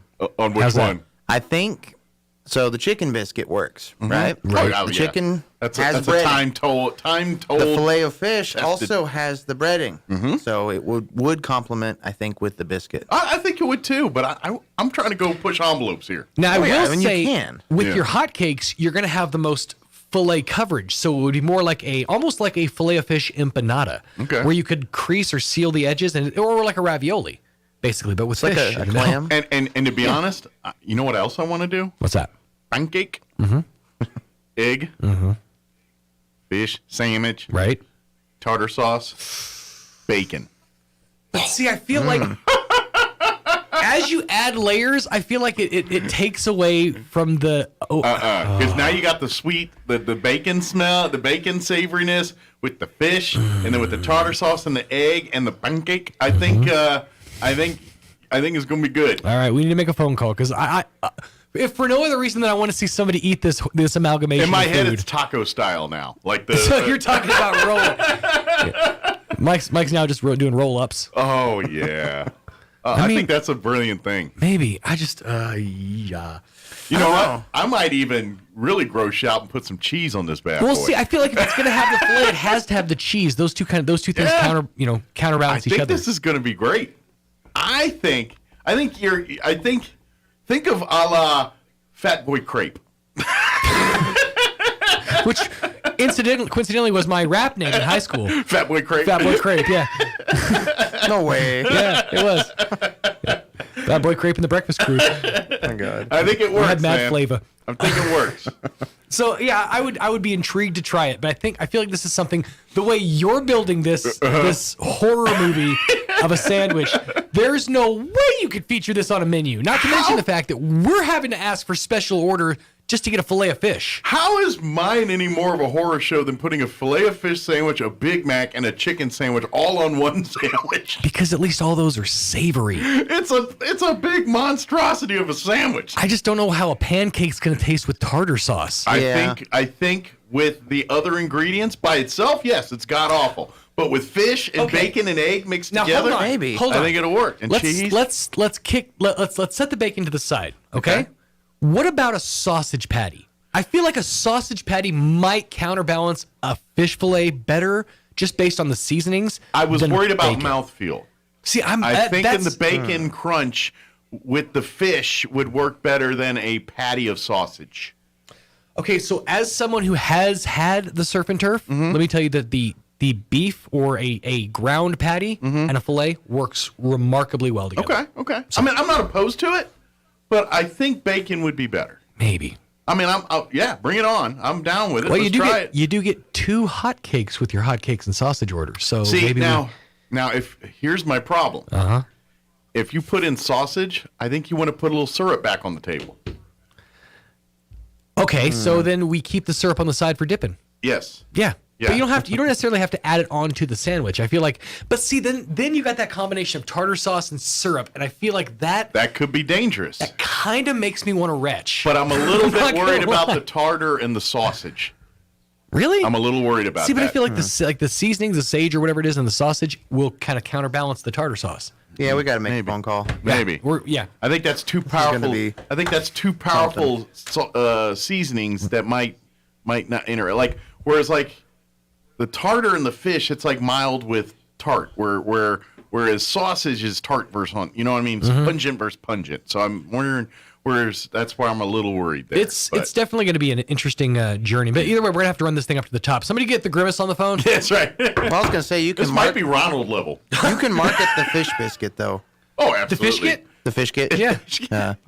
I wouldn't call it that, though. I don't think it'll sell many fish kits. Well, that's why you're not in the marketing department, in research and development. From the makers of Fish Pie come Fish Kit. McFish. Sheriff Mike Harrington going to join us here in just a little bit. He should be here. We exchanged tales here just a little bit ago. So he'll join us, and we'll chit-chat about what's happening in and around Chavez County here this morning. Swing by any of your McDonald's, go standard fare or try to get crazy like we did. I leave that up to you. But big thank you to McDonald's for supplying us breakfast each and every Friday. Before we do anything else, let's go ahead and take a look at that weather, which pleasant today. Tomorrow, not so much, but then pleasant. It's like a short-lived little Saturday cold weather thing. So let me give you up to date with the weather. You can learn about it, too. I'm meteorologist Steve Hamilton with your Pecos Valley weather. Pretty warm today, but cooler over the weekend following a cold front that'll be arriving late tonight. Upper 60s and low 70s and sunny today. Overnight, a few clouds and low to mid 30s, and then a little bit cooler tomorrow with a few showers possible. Our afternoon high stays around 50. Clear and cold on Saturday night, mid 20s, and then low 60s and sunny Sunday. That's your latest forecast. I'm meteorologist Steve Hamilton. Thank you, Steve. Currently 38 degrees here in Roswell. Humidity is at 36%. Winds are, in fact, calm at the moment. Sunny today. Expect a high near 70. Yeah, going to be nice and warm. Winds will be out of the northwest. They're going to be up 10 to 20, so a little breezy this afternoon. That breezes are bringing in some colder temperatures, a chance of some maybe even a rain or snow shower or two tonight. They're saying a 20% chance of some rain after midnight with a chance of it mixing with some snow after like 3 in the morning. Partly cloudy with an overnight low of 33 and north winds at around 10 to 15 miles per hour. Tomorrow, we're looking at a 20% chance of some rain and or snow before noon, but partly cloudy for the day. It's going to be a lot colder tomorrow. Highs only expected to reach 48 with winds out of the north 5 to 15 miles per hour. Saturday night, mostly clear. Overnight low of 24 degrees with southwest winds 5 to 10 miles per hour. And then Sunday, for Super Bowl Sunday, we're back up into the 60s. So it's a short-lived deal on Saturday. But, yeah, sunny and 63 on Sunday. Winds will be out of the north 5 to 10 miles per hour. And then when you head back to work and school Monday, we'll be back up into the 70s. Sunny, 71. And it looks like we'll be warmer for next week. We're going to be in the 70s on Tuesday. Wednesday, it looks like maybe Wednesday night into Thursday. Could see some more rain and or snow chances with cooler temps on Thursday back in the 50s. But Monday through Thursday, another stretch of 70-degree weather there looks like. All right, it is 19 minutes after 8. We're going to take a commercial break. Sheriff Mike Harrington will join us in just a bit. Don't go away. You're listening to Mornings with Mike Winters.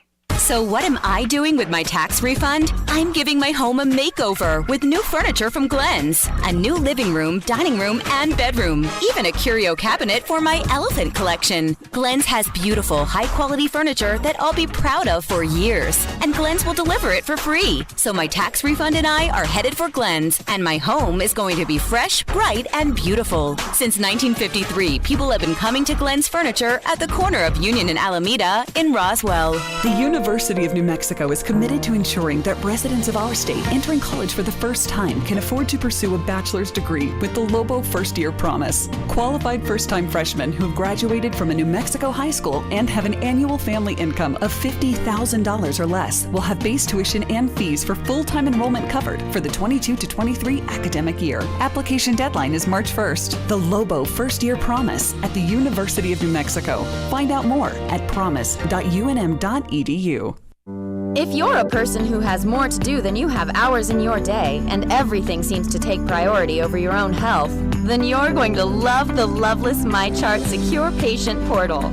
You can message your doctor, make an appointment, or view lab results anytime, day or night, on your computer or smartphone. Print a list of your medications at the click of a mouse, or even compare previous tests to map your health progress. Loveless MyChart connects you to better health, anywhere, anytime. When you think of home health care here in Roswell, what's the first thing that pops into your head? That's right, Frontier Medical. We've been doing it better than anyone else for over 20 years. From in-home nursing to physical therapy and so much more. Doctors and hospitals from Albuquerque to Lubbock and everywhere in between have been trusting their patients to us here at Frontier Medical. So when it's time to make a choice, remember Frontier Medical. 575-627-1112. Frontier Medical. To remember. Roswell is our home. That's why we've all got to do our part to stop illegal dumping. Throwing your trash, clutter, or yard debris in the alleys, sidewalks, or streets is a crime, and it takes time and money to clean it up. Those caught dumping illegally can face fines of up to $500. You can help by taking your waste to the landfill once a month for free with a paid water bill. Call the City of Roswell Solid Waste Department for more information at 575-624-6746. Help keep Roswell clean. After all, do you want your kids to grow up in a dump? Son, aren't you sick and tired of having to travel so far out of town for your swim meets? There's a pool in Roswell. I sure am, Dad. But when they spent millions to build a pool in Roswell, they didn't make it deep enough for official youth swim competitions. It's pretty embarrassing for our city. Oh, how do you spend that amount of money and mess things up that badly?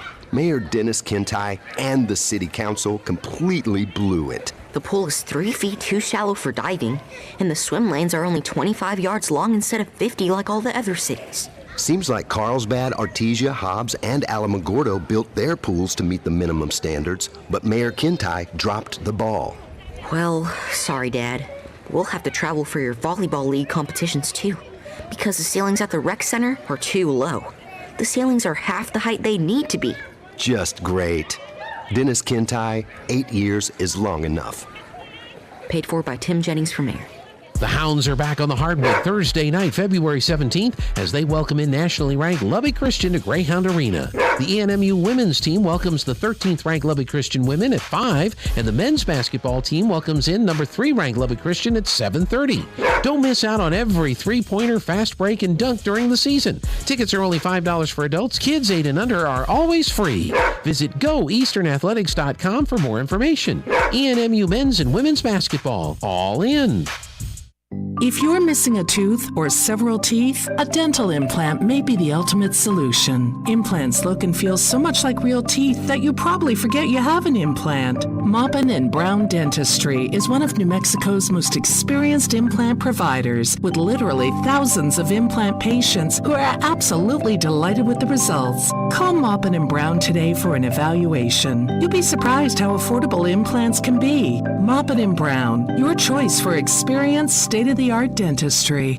The ultimate Wi-Fi experience is now available to you thanks to Smart Home Wi-Fi with Plateau. Get fiber-to-home technology 100 times faster than the average household internet speed. Plateau has multiple plans to fit your family. With Fast, get true 100 megs per second upload and download speed. With Faster, get true 500 meg. And with Fastest, get 16 gigs of download and upload speeds. Learn more at plateaufiber.com. Get the speed you need with Plateau. Tried, true, trusted. Serving part-time in the Army National Guard has led to a lot of firsts for me. The education assistance I received made it possible for me to be the first person in my family to go to school and graduate debt-free. That education helped get me to the first day at my dream job, a job that I can still hold while I serve part-time. That job, plus the other benefits possible from the Army National Guard, helped me become a first-time homeowner. Also, part of my role as a National Guard soldier means I know that I can be one of the first to respond and help my community if disaster ever strikes. I'm extremely proud that I get to serve my community, and that first step I took by joining the Army National Guard has made all the difference in my life. Talk to your local recruiter or visit NationalGuard.com to find out what firsts are available to you in the Army National Guard. Sponsored by the New Mexico Army National Guard, aired by the New Mexico Broadcasters Association and this station. The Valentine's Day giveaway is on at Roswell Nissan. Roswell Nissan is giving away a 2-night getaway to Buffalo Thunder Resort and Casino in Santa Fe, plus a $100 food voucher at the resort and a $400 Visa gift card. 1 entry for stopping by, 3 entries with a test drive or service, and 5 entries with a purchase. Drawing February 12th at 1, must be present to win. Plus, 0 down, no payments for 90 days, and $2,000 guaranteed on your trade. There's a lot to love at Roswell Nissan, 2111 West 2nd. Nook's Asian Market brings the flavors of the East to you with new winter hours. The restaurant is now open 11 a.m. to 6:30 p.m. and the store 11 a.m. to 7 p.m. every day. Be sure to get your last order in by 6:30 p.m. Delicious, authentic dishes, including a variety of Thai noodle soups, dried egg noodles, dumplings, and more, served at your table or to go. While you wait, browse the store with lots of fresh new ingredients like galunga, lemongrass, lime leaf, and Thai chili. Nook's Asian Market, South Main, Roswell. Do you have COVID-19 symptoms, or have you been exposed to an individual with COVID-19? It's recommended that you get tested. Knowing if you have COVID-19 can help you seek proper treatment and prevent you from spreading the virus to your family and community. To find a COVID-19 test in your community, visit findatestnm.org. Simply enter your zip code and find your test today. Don't wait. Find your test at findatestnm.org. Here's a Mornings with Mike Winters fun fact. 95% of people text things they could never say in person. Check your text messages. We just sent you something. Here's Mike Winters. And good morning. It is 8:27 and perfect timing. Walking right in just as we're getting ready to go on air here. Join us in studio this morning, Chaves County Sheriff Mike Harrington back with us. Morning, Sheriff. Good morning. I'm glad to be here. Glad to be back. Glad to have you back in. And yes. How's things going right now? It is going real good. My undersheriff couldn't be here because I got him testing for new recruits. Oh, we got some recruits testing today. Yes, so we're working on that, and we're at the first levels of entry into career law enforcement. And I'll tell you what, I'm so thankful for these individuals and people still wanting to do this job. Yeah. You know, the news makes it sound like it's the worst job in the world and no one wants to do this, and that's just the opposite. Well, and it's been. I feel like we're starting to hear tunes change a little bit in the media too about that election year. Yeah. Not so many people want to defund police things so much more. Yeah. Well. So it takes. Remember that, folks, when you hear that kind of stuff. Just saying. Well, it takes some crazy things to happen for people to realize how good they actually have it. Sure. And what I've seen, we're a bit spoiled, aren't we? Yes, and we don't realize how lucky we got it till you start taking some of it away. Then you realize, you know, that is a fact. And so for us, we have been just blessed with this county. The southeastern part of New Mexico has never really changed in any way in that sense, because we do know exactly what we have. And we also look across, because of TV, you see everything. You look across the channels and you see our country's in chaos in some places because of those crazy movements, you know.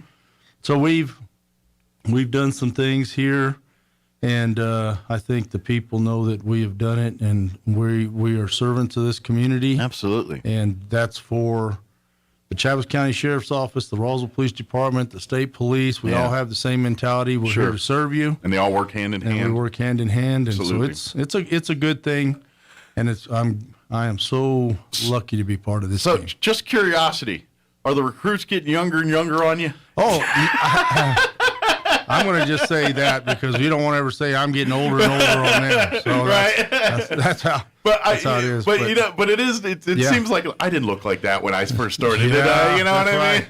Does this vest fit me like that? Yeah. Now you barely button it, and there like that. It's wrapped around them 3 times. But the truth is, yes, we looked just like that back then. We just didn't realize it. Oh yeah. Well, and you know, in your mind's eye, you still look that way. You know, that's how that is. So yeah, exactly. We were ordering uniforms and doing some other things, and you get those 30 waist or 29 or 28 or whatever, and I'm like that, man. I was like, I saw that in like 5th grade. Yeah, I was going to say, yeah, what the heck is that? And so it's, and everybody seems to be getting taller. You know, that's the other thing is either that or just as the old age hits me, I'm getting smaller. I don't know, but they say that happens, that we shrink after a while, but we'll see. But in my mind's eye, I'm not. So that's how that works. Well, and that's really what matters sometimes, right? That's right? You know, it's sometimes the bull mindset will overpower the bull if you know what you're doing. Well, you know, it goes back to that, like off of Crocodile Dundee, when you walk in the room and you got the big guys, you're like, I don't need a gun, I got the donk. You know, so that's how it is. And I've got some big guys there, and they are very, very good gentle giants. As a short person myself, I can say that's good short people advice. Yes, it is. Hang out with bigger people. Hang out with bigger guys, yeah. Except for people like to punch the smaller guy. They don't want to fight the big guy. Yeah. Then they go because they think we're easy. Yeah, that's right. But that's just it. We're usually more cagey. No, we're like the badger. Yeah, I told them I'm like a badger boy. I'll grab a hold of you and we'll have a good time for mini a while. honey badgers. That's or right. at least I will. But you're right. There is I will tell before we get into when I was in the Air Force, there was a guy he was probably shorter than you. He was about 5'3". I mean, he was short. Yeah.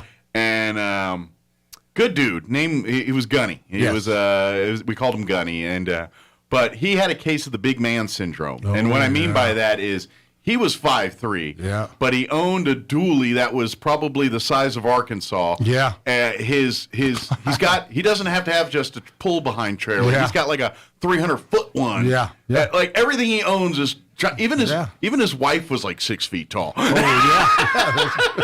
yeah. I know that. But anyway, Gunny was. That's funny. But anyway. Well, I'm just glad to know I was taller than him at 5'5", so that's pretty good. But good news, like you're saying, kind of get back to business here. So we got some recruits, and assuming testing goes well, some of these folks will be hopefully going to the academy here in the next session. Well, I'm telling you, everything is on schedule, and we tested some guys yesterday. We're testing some more today, and I'm just telling you, you know, at the Chaves County Sheriff's Office, we're one of the lowest paid sheriff's offices in the state. Wow. But we get people that still come to us, and that is just a credit, in my eyes as a place that they want to come to work. Sure. Well, money's important. Money's important, but especially it's not when everything else is. If right. you're in a place where you're happy and making less money versus a place where you're making more money and not as happy with the environment, I think most people pick the less money, happy environment every time because that's exactly right. Especially in a high impact job like law enforcement. Yes. It's a high stress job, but we're not gonna sugarcoat this. Is what it is. So, all right, and it's going to be a high stress job whether it's in Albuquerque, anywhere, Eddy County, or right here. Yes. So for the fact that they say, you know what, we're going to come here because you know what, I love the work environment, I love the people, I love the officers that are standing next to me day in and day out. That's why I'm here. And that's it. I believe it's because of the family atmosphere. You know, we come together whenever it's hard times, good times, joking times, whatever it may be.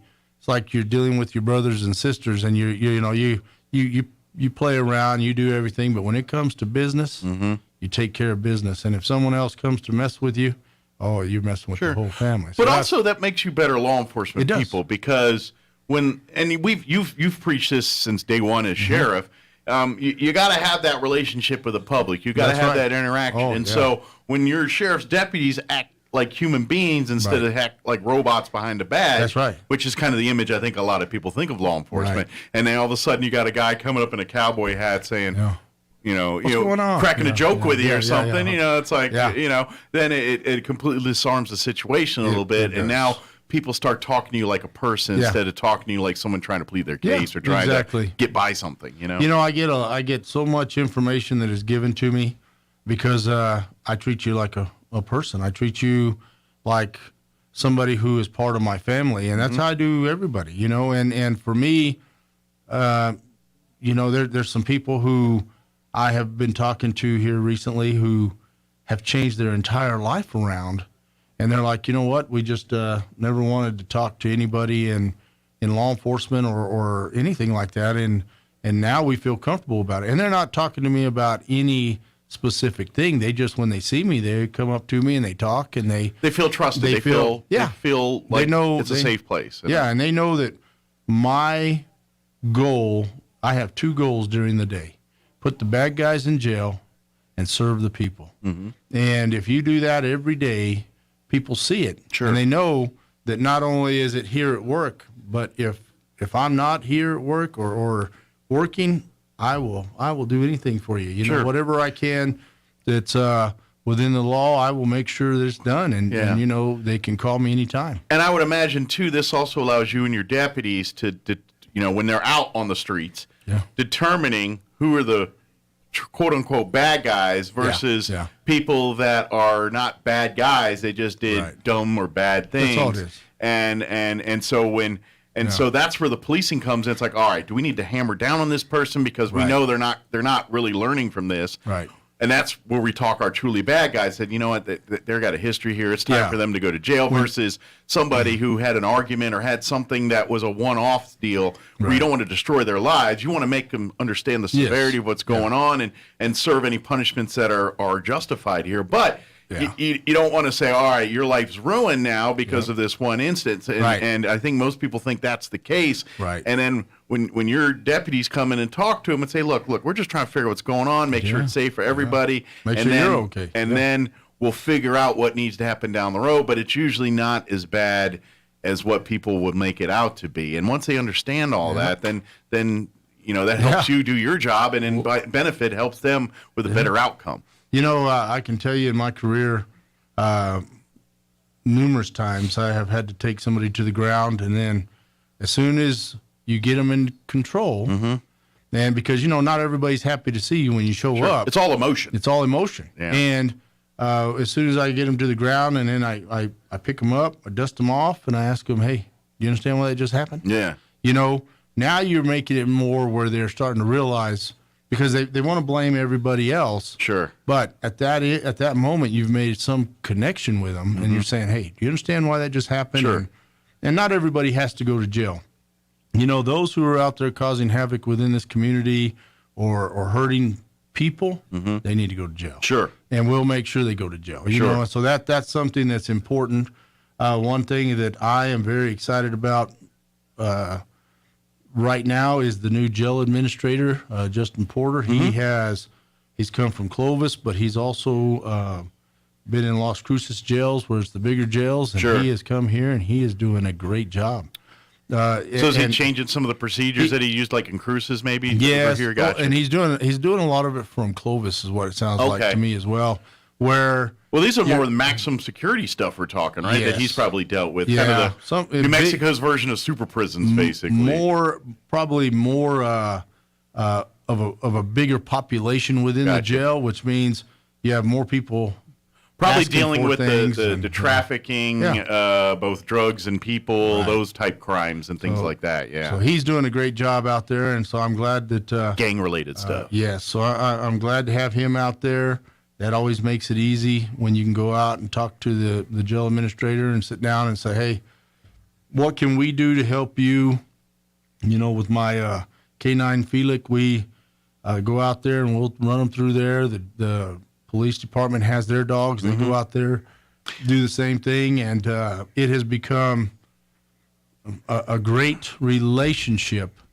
And I'll tell you, the state police is doing the same thing. One of the guys who I've known for a long time that was with the state police, he has now moved here as a sergeant, and I'll tell you, the relations is going to get even better because he, the sergeant that was here, we had that good relationship, but with COVID and everything else, and the hours of the state police, you just didn't have as much contact. Sure.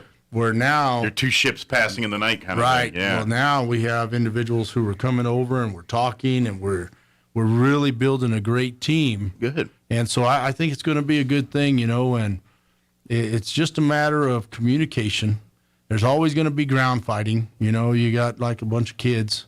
Well, everybody, from their perspective, they feel they're the most important wheel in the cog, of thing. And as should be, you take pride in what you do. You take pride in your deal. But the reality is all of them are equally important. It's like the Pro Bowl. Yeah. You may be wearing a different helmet, maybe wearing a different uniform, but the reality of it is you're still trying to achieve the same goal. Sure. And that's the thing that we've been working on, and it's so good to see throughout all this craziness that everybody has still maintained some kind of professionalism, some pride in this job. Sure. Because the media has really destroyed the image. Can I ask you a question about that? Sure. Do you think, in your opinion, because of this in the media, this anti-law enforcement sentiment, has that kind of rallied the troops in all law enforcement, where some of that, county versus city, or what I mean, some of the rivalry in department, did that kind of melt away a little bit, where they're saying, look, it's all of us against them mentality sometimes? I think that what it did was come in and show each other that, hey, there's only a few of us. Yeah. It's kind of like the Marine slogan, the few, the proud, that's where we're at. We are few trying to accomplish the same mission. Sure. And we always have dealt with not every person you deal with being in favor of you. But when you have the news media crying out and only showing the negative stuff. Sure. If you look, it's an unfair representation. It's an unfair representation. And I was just watching a deal before I came over here. Some officers who were shot and killed in another part of the country, and they're in a standoff and a shooting right now, and that's not put out anywhere. It's not showing what craziness is actually happening and what these law enforcement officers are actually going through. And it's very out of context. It's very out of context. Yeah.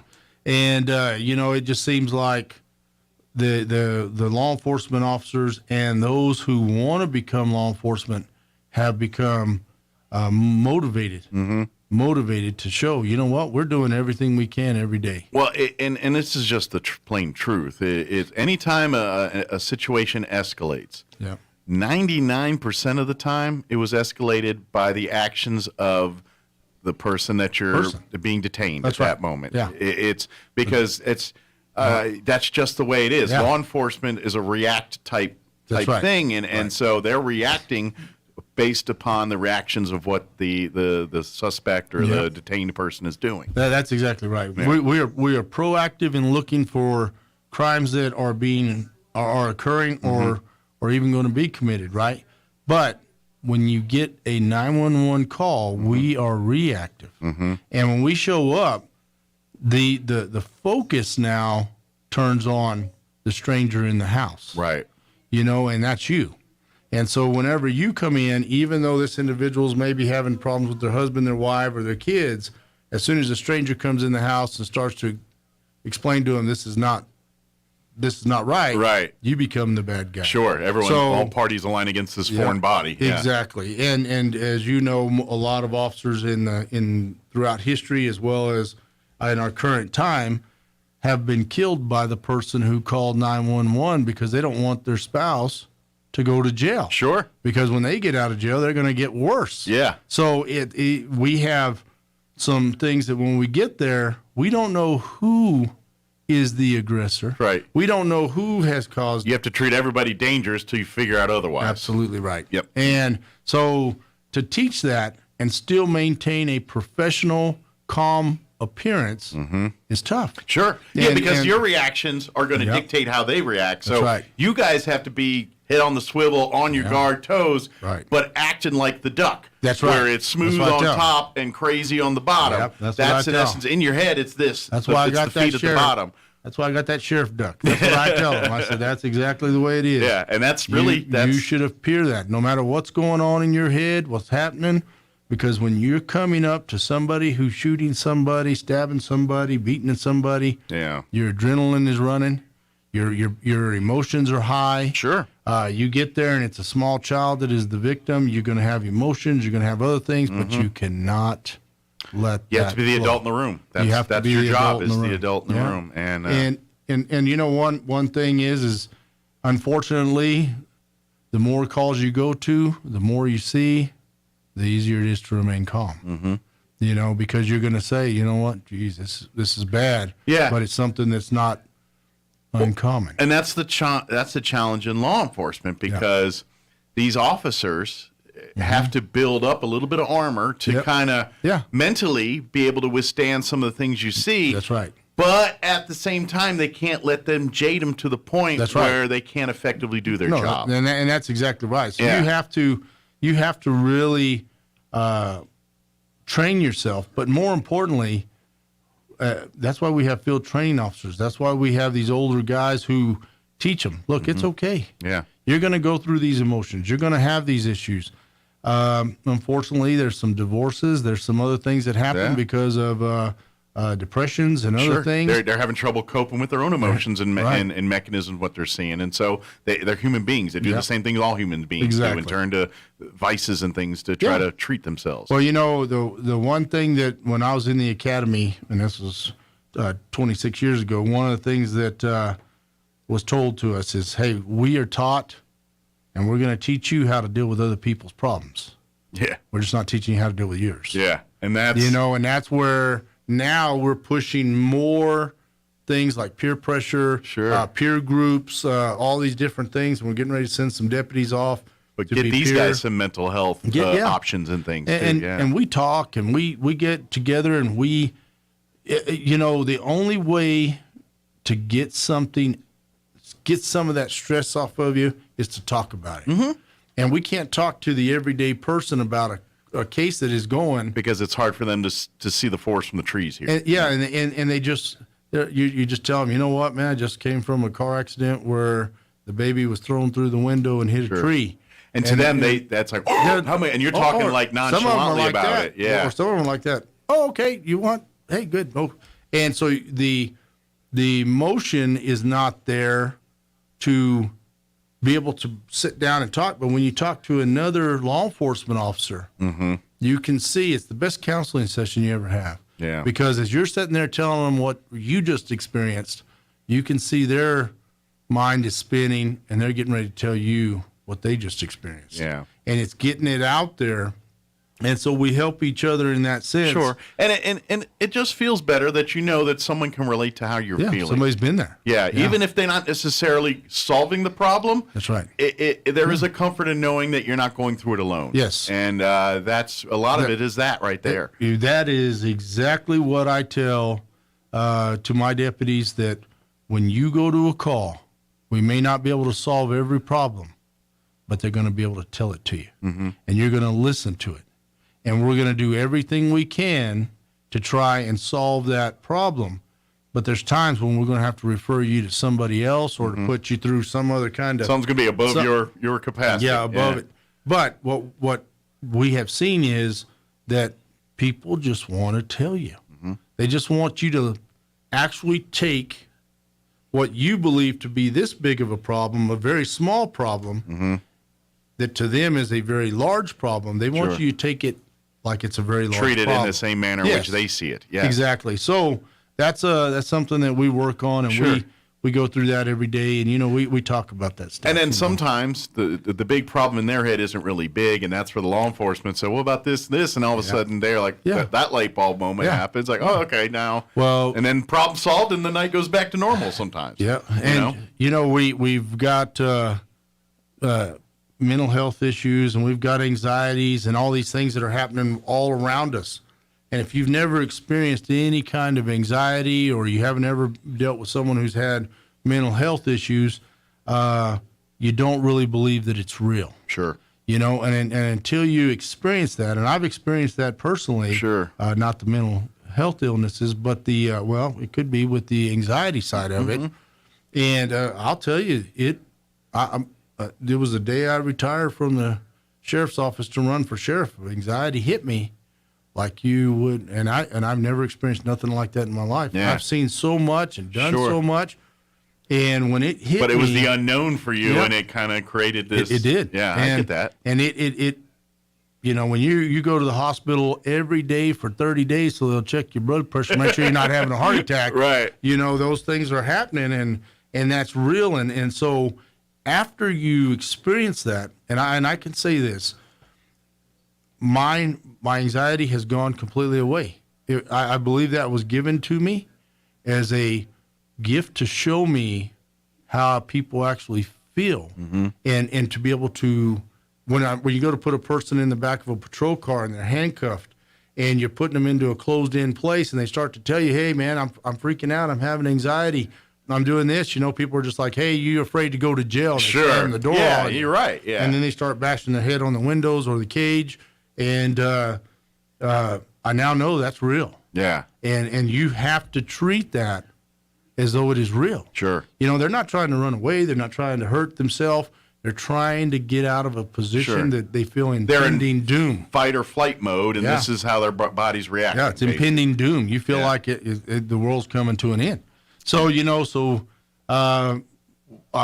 train on that. We talk about that. Everybody goes to work and says, you know what? We know we're dealing with these things. We may not have ever experienced it, but to them, it is real. Yeah.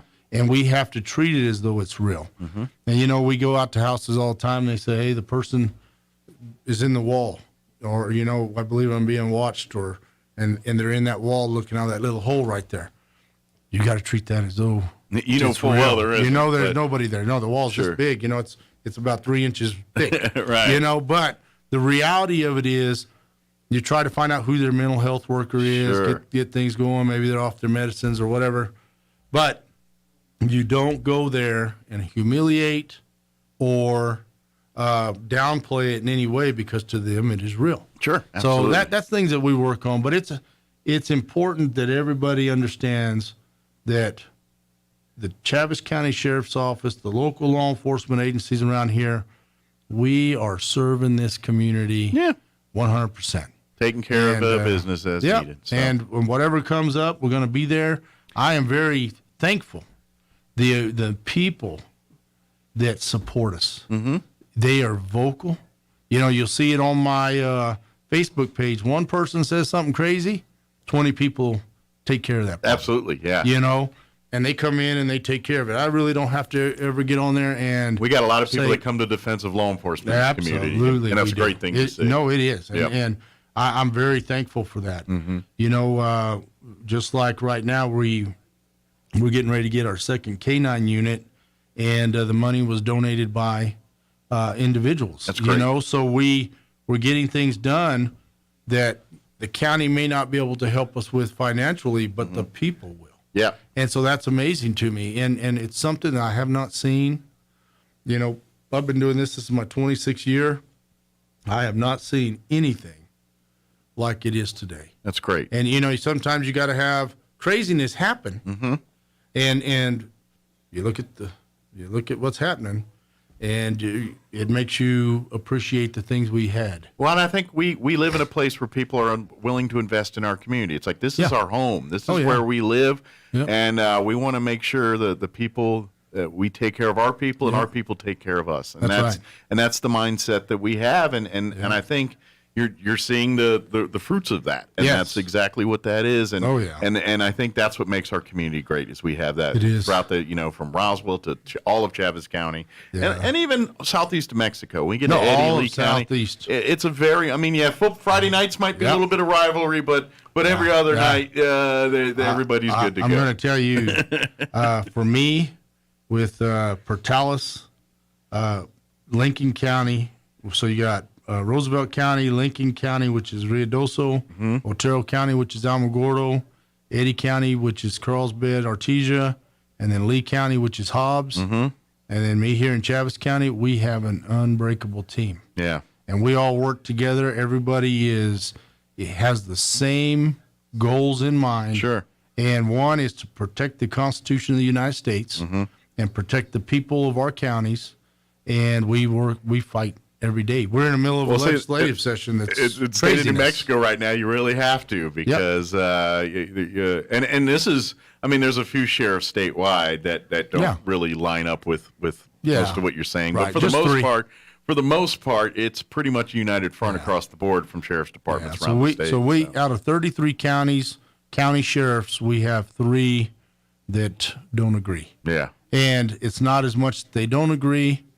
Well, one of them is for sure they don't agree. Gotcha. But the others living in areas where they won't be. It's a little more political for them. Yeah. So, but for us, the sheriffs that I just mentioned, and including myself, this is not political in any way. Yeah. This is 100% the job that I took on, and the job that I have been doing for 26 years, not just as the sheriff, right? But it is important. And then also, whenever I was in the Air Force, it's protect the Constitution of the United States. Yeah, uphold the freedoms of our country, and make sure people can live peacefully and safe. Yeah, we're running out of time here today, but here in a couple weeks when you come back, maybe we can talk a little legislative session side of law enforcement and talk about the good, because it'll be all wrapped up by then. Yeah, and so we can talk the good, the bad, and the ugly about that. But definitely want to get that. Now I know you're getting some people going through tests and stuff. Is there any more testing times coming up here? Yes, there is. So if they go to the Chaves County website. Fill out an application. Once we get the application, we set up them immediately now. Okay.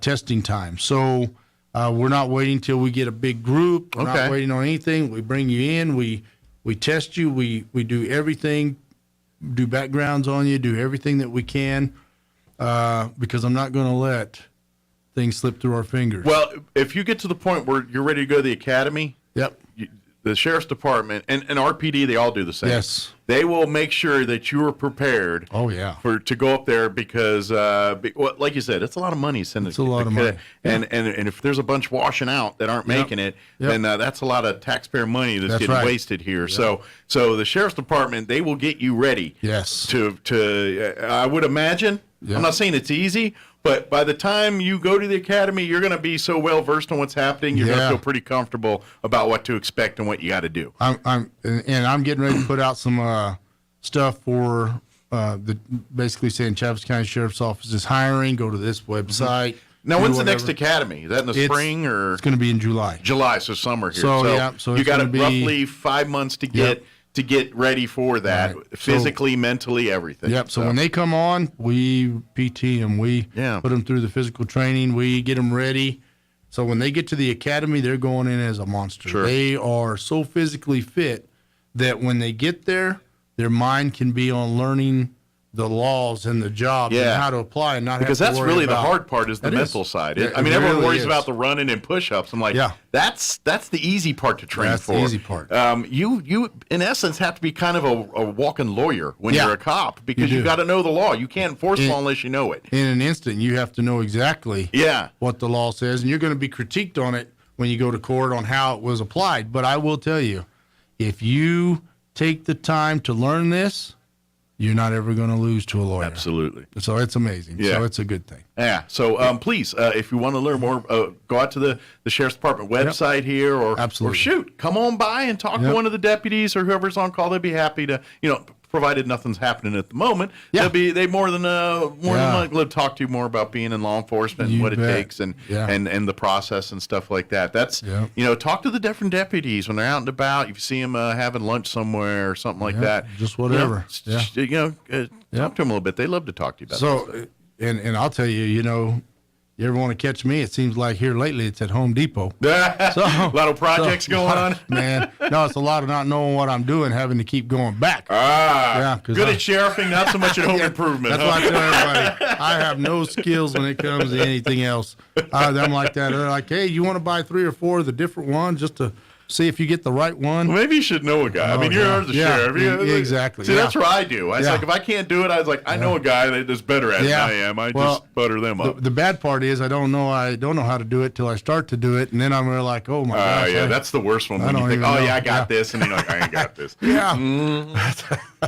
Yeah, the littlest And you things. can't walk that back without looking like an idiot. You just can't. I come from a family where my grandpa is a master mechanic, my dad's a master mechanic, and I'm the light holder. That's all I did. So I was out there trying to change out a brake light on my truck and almost ripped the whole back light panel off, not realizing the other screws that went into it. But whenever he gives you a hard time, it's like, hey, you may be fixing cars, but I'm fixing the community. That's right. So. Yeah, that's right. Yeah, that's what I tell them. Look Point around. set, match me. Yes. So that's good. Well, thank you so much for having me. Thank you, Sheriff. Appreciate it as always. I appreciate you, and thanks. I want to just say again, thank you, community, for stepping up and standing behind us. Anytime, and we appreciate what you and your deputies do for us. And stay safe out there. You and all the sheriffs, all of our law enforcement. And we'll see you here in a couple weeks. Let's focus more on the legislative stuff that time. Yes, we can do that. I'm sure we got plenty to talk about on that side. I had a lot to talk about on that today, but we got more time. Very good. We can do it. So we got wrapped up in other things. Other stuff. Yep. So that's good. Awesome. Thank you, sir. Thank you very much. It's 9 o'clock. You're listening to 106.5 Roswell's Talk FM, KEND, or Roswell, New Mexico. Mr. Biden shot back. You're being a wise guy with me a little bit. The president is on the defensive following word that inflation surged 7.5% last month, over 1 year earlier. What began in Ottawa, Ontario, is spreading westward. 3 U.S.-Canada border crossings now snarled by truckers, the so-called Freedom Convoy. Crossings at Detroit and in Montana and North Dakota are effectively shut down. The truckers demand an easing of restrictive Canadian government COVID mandates. The Biden administration urging Prime Minister Justin Trudeau to bring federal power to bear on the situation.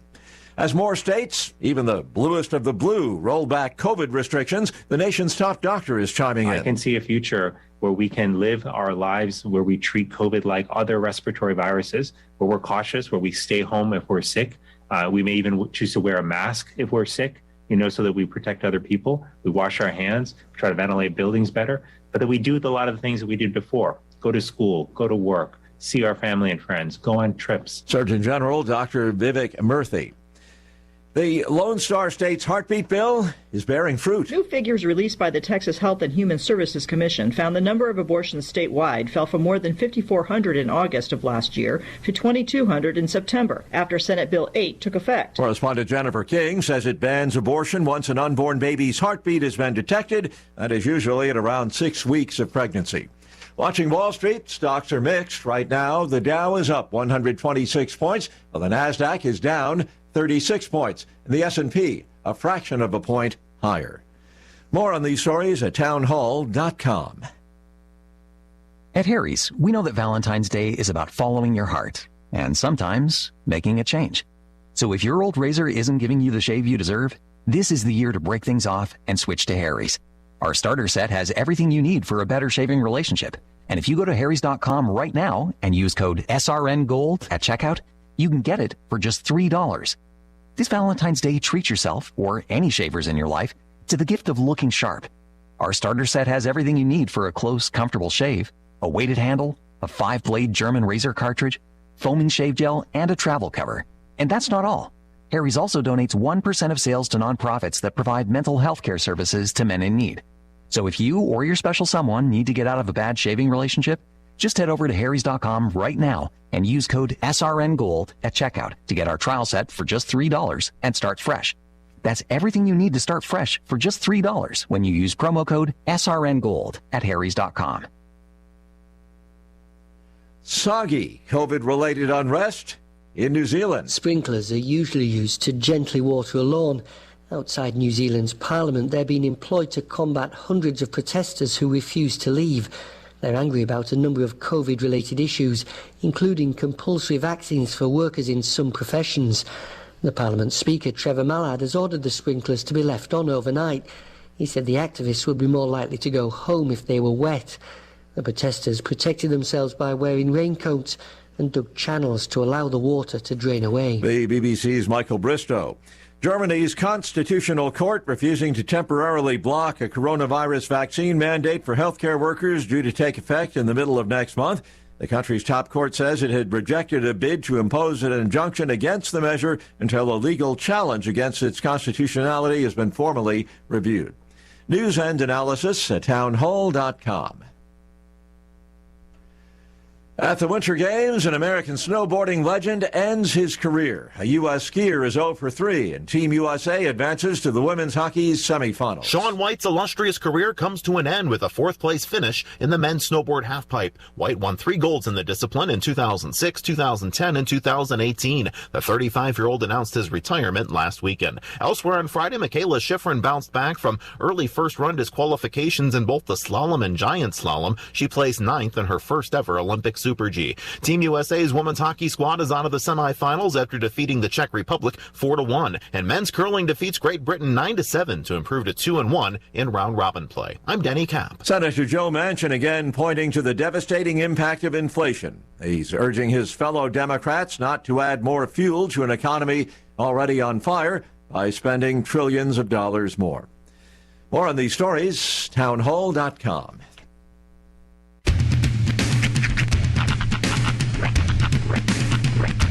What in the wide, wide world of sports is going on here? I promise you, whatever scum did this, not one man on this force will rest for 1 minute until he's behind bars. Now let's grab a bite to eat. Yeah, come on. I feel the hot wind on my shoulder and the touch of a world that is older. I hit the switch and check the number on and then I slumber. I hear the rhythm ringing through it. Flamenco guitar and cumbia music. I hear the talking of the DJ. The travel witch and what does he say? I'm on a Mexican radio. I'm on a Mexican radio. Broadcasting live from high atop the J.P. White Building in downtown Roswell, New Mexico. It's Mornings with Mike Winters on 106.5 Roswell's Talk FM. Is that what I sound like when I talk? Now, here's your host, Mike Winters.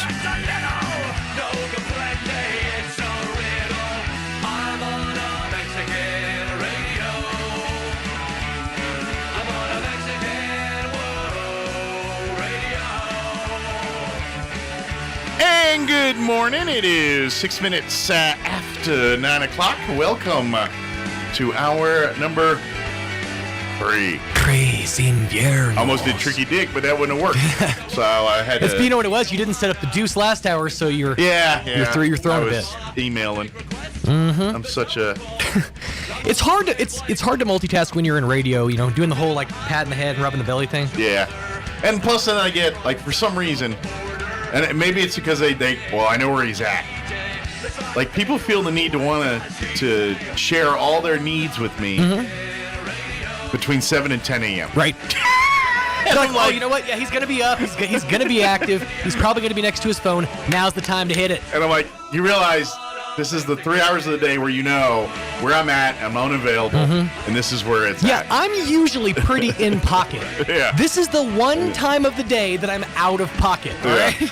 And so I get a lot of that. People shoot me information or text or ask me questions that need to be addressed right then. I'm like, you don't realize that I can't do this right now. I'm doing a show. Right. To put it into like a layman's perspective, it's basically if you've ever like ridden a bus, a subway, or whatever. Yeah. The second you put a set of headphones on and somebody tries to start a conversation, that's basically the same thing. Yeah. Not that I'm, trying to compare myself to this level, but it's kind of like Prince is up there doing a concert and someone hands him a note, like right in the middle of Raspberry Beret.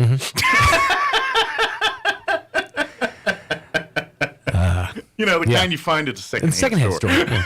Well, if it was fall, she wouldn't wear much more. That's right. Well, happy Friday. Yes. Happy McDonald's Friday. Maybe they should do a Raspberry Beret, like a McFlurry. I'm thinking like a raspberry pie, like a raspberry apple pie. There you go. Or a raspberry apple pie. Raspberry pie. Yeah. And you can eat it in your little red Corvette. Any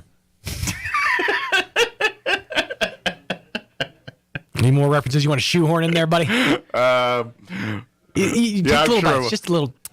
Yeah, little kisses. Yes. Just I watched and I'm sure there's more of these that exist, and I genuinely hope there are. But I watched a video basically where they took it was a Journey music video. Okay. But there's no music, and it's just like the sounds that the band would be making while they're making the music video. Okay. And so it just shows like the guitar's jumping off like a forklift, going, starts patting the guitar or whatever, and then like the guy that was playing the barrels with for the drum set, you just hear like hitting a barrel sound, and it's really good. Yeah, so it's kind of like the air drum without the music behind it. It's like what a music video set probably actually sounds like. Yeah.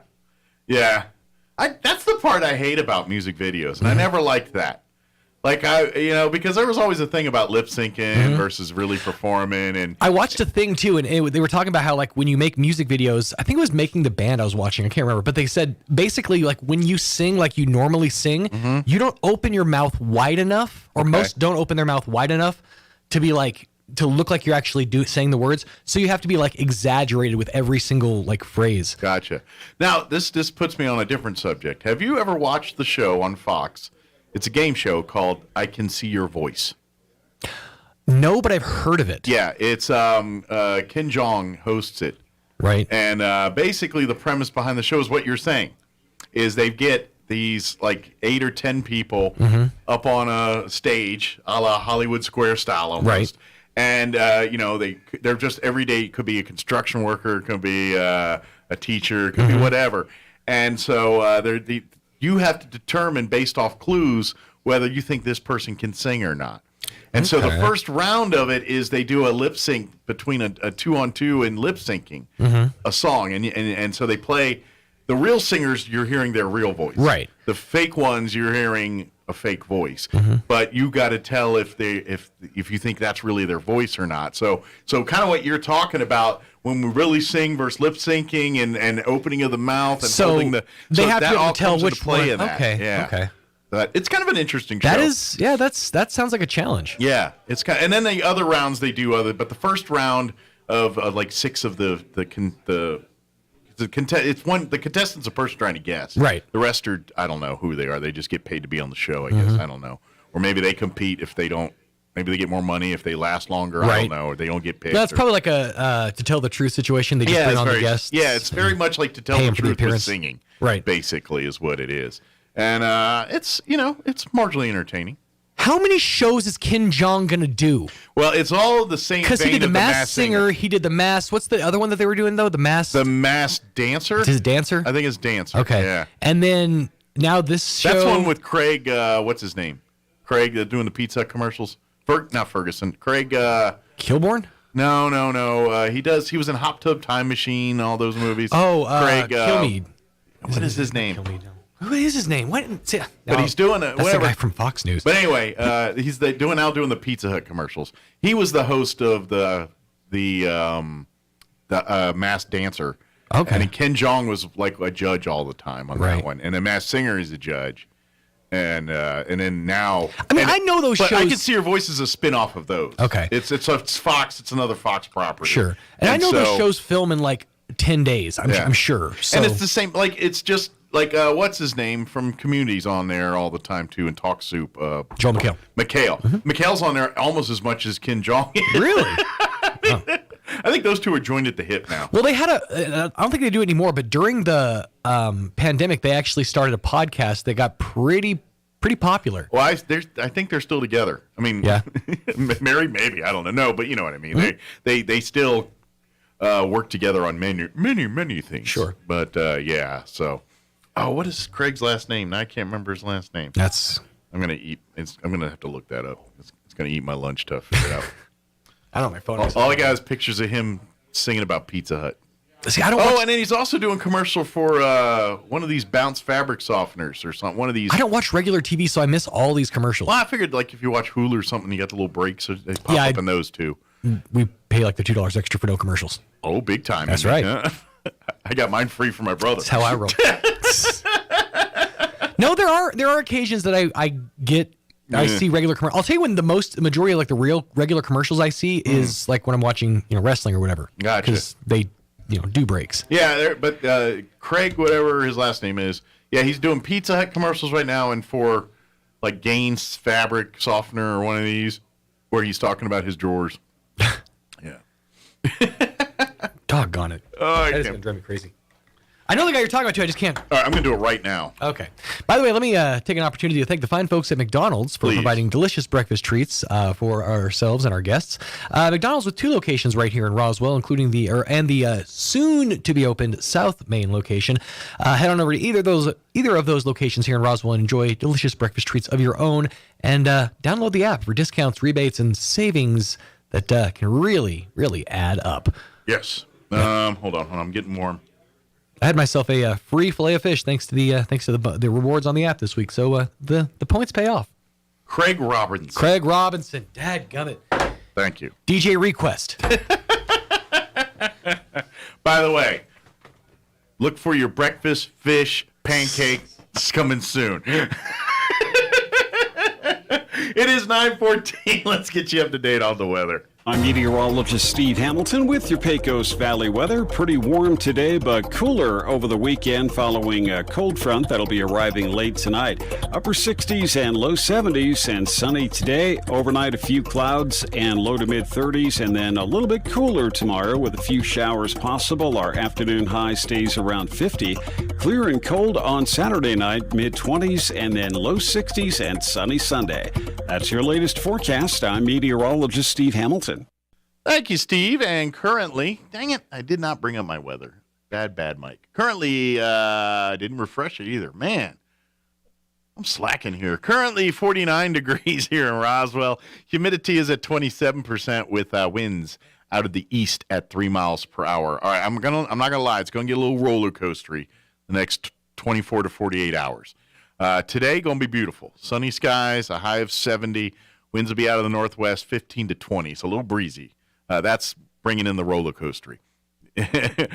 Tonight, we're looking at a 20% chance of some rain, like after 11 midnight, but then about 3 in the morning, if we do get some, that could change over to snow. Increasing clouds with an overnight low of 33, so it's right on the freezing point there, so it's probably going to be more rain than snow. If we get anything, it's only 20%. That's an 80% chance nothing will happen. So, I'm just telling you.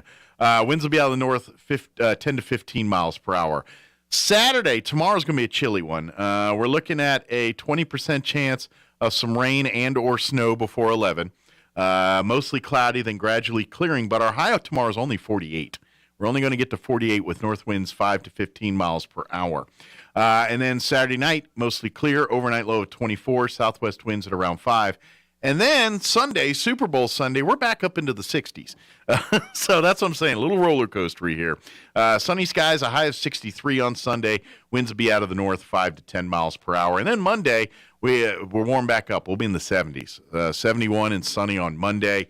And looks like we'll be lingering in the 70s through about Thursday of next week. And then Wednesday night, Thursday, we see some chances of rain and snow Highs back into the 50s on Thursday. So we'll see. Of course, there's some time between now and then. We'll see. That could all peter out by then or intensify. I don't know. But more likely with us, it's the former, not the latter. All right, it is 17 minutes after 9 o'clock. Let's go ahead and take about a 3-minute break here. And then joining us on the other side, we'll have Amy McVeigh-Tejas here in studio with the Historical Society for Southeast New Mexico. And then joining us on the phone will be historian and author Donna Blake Burchell. She'll be joining us. And really, Historical Society member too. I mean, she's just as much a part of us as, even though she shouldn't show up to board meetings, but she's very much a part of what we do and everything we do. But Donna Blake Burchell, of course, she's going to be in town the end of this month on February 27th with her new book, New Mexico Ghost Towns, and she's going to be doing book signings and meet and greets. And not only can you get her that book, you can get any of her books and all that. I hear tell she's going to make John LeMay hang out with her, too, so John will be there with his books and all that. But we'll talk all about that with Amy and Donna here in just a few minutes. So quick break, and then we'll talk Historical Society and historical books and all that next. Don't go away. When it comes to the security of your home or business, you want a local company, not a faceless national company, but one that has a personal investment right here in Southeast New Mexico. Xena Security Services is your local Honeywell dealer, and they specialize in service after the sale. They can handle all of your business and residential alarm and cameras, as well as home theater installation, all with contracts on your terms and all from a local company. The real Xena Security Services, right here in Southeast New Mexico. Call today, 626-3521. Protection with a local touch. This is Tim Jennings. Crime in Roswell is out of control. The murder rate in the last 4 years has gone up almost 3 times as fast as Albuquerque. Liberal politicians are forcing judges to release violent criminals back onto our streets. That's got to change. Again, this is Tim Jennings. As mayor, I'll hire more patrol officers, pay them a competitive salary, and build a police substation in high crime areas. Paid for by Tim Jennings for mayor. When I'm ready for new furniture, I don't want to wait for it. I go to Glenn's Furniture, where everything is ready for immediate delivery. Beautiful power reclining furniture, gorgeous dining room sets and bedroom sets, and the world's most comfortable mattresses.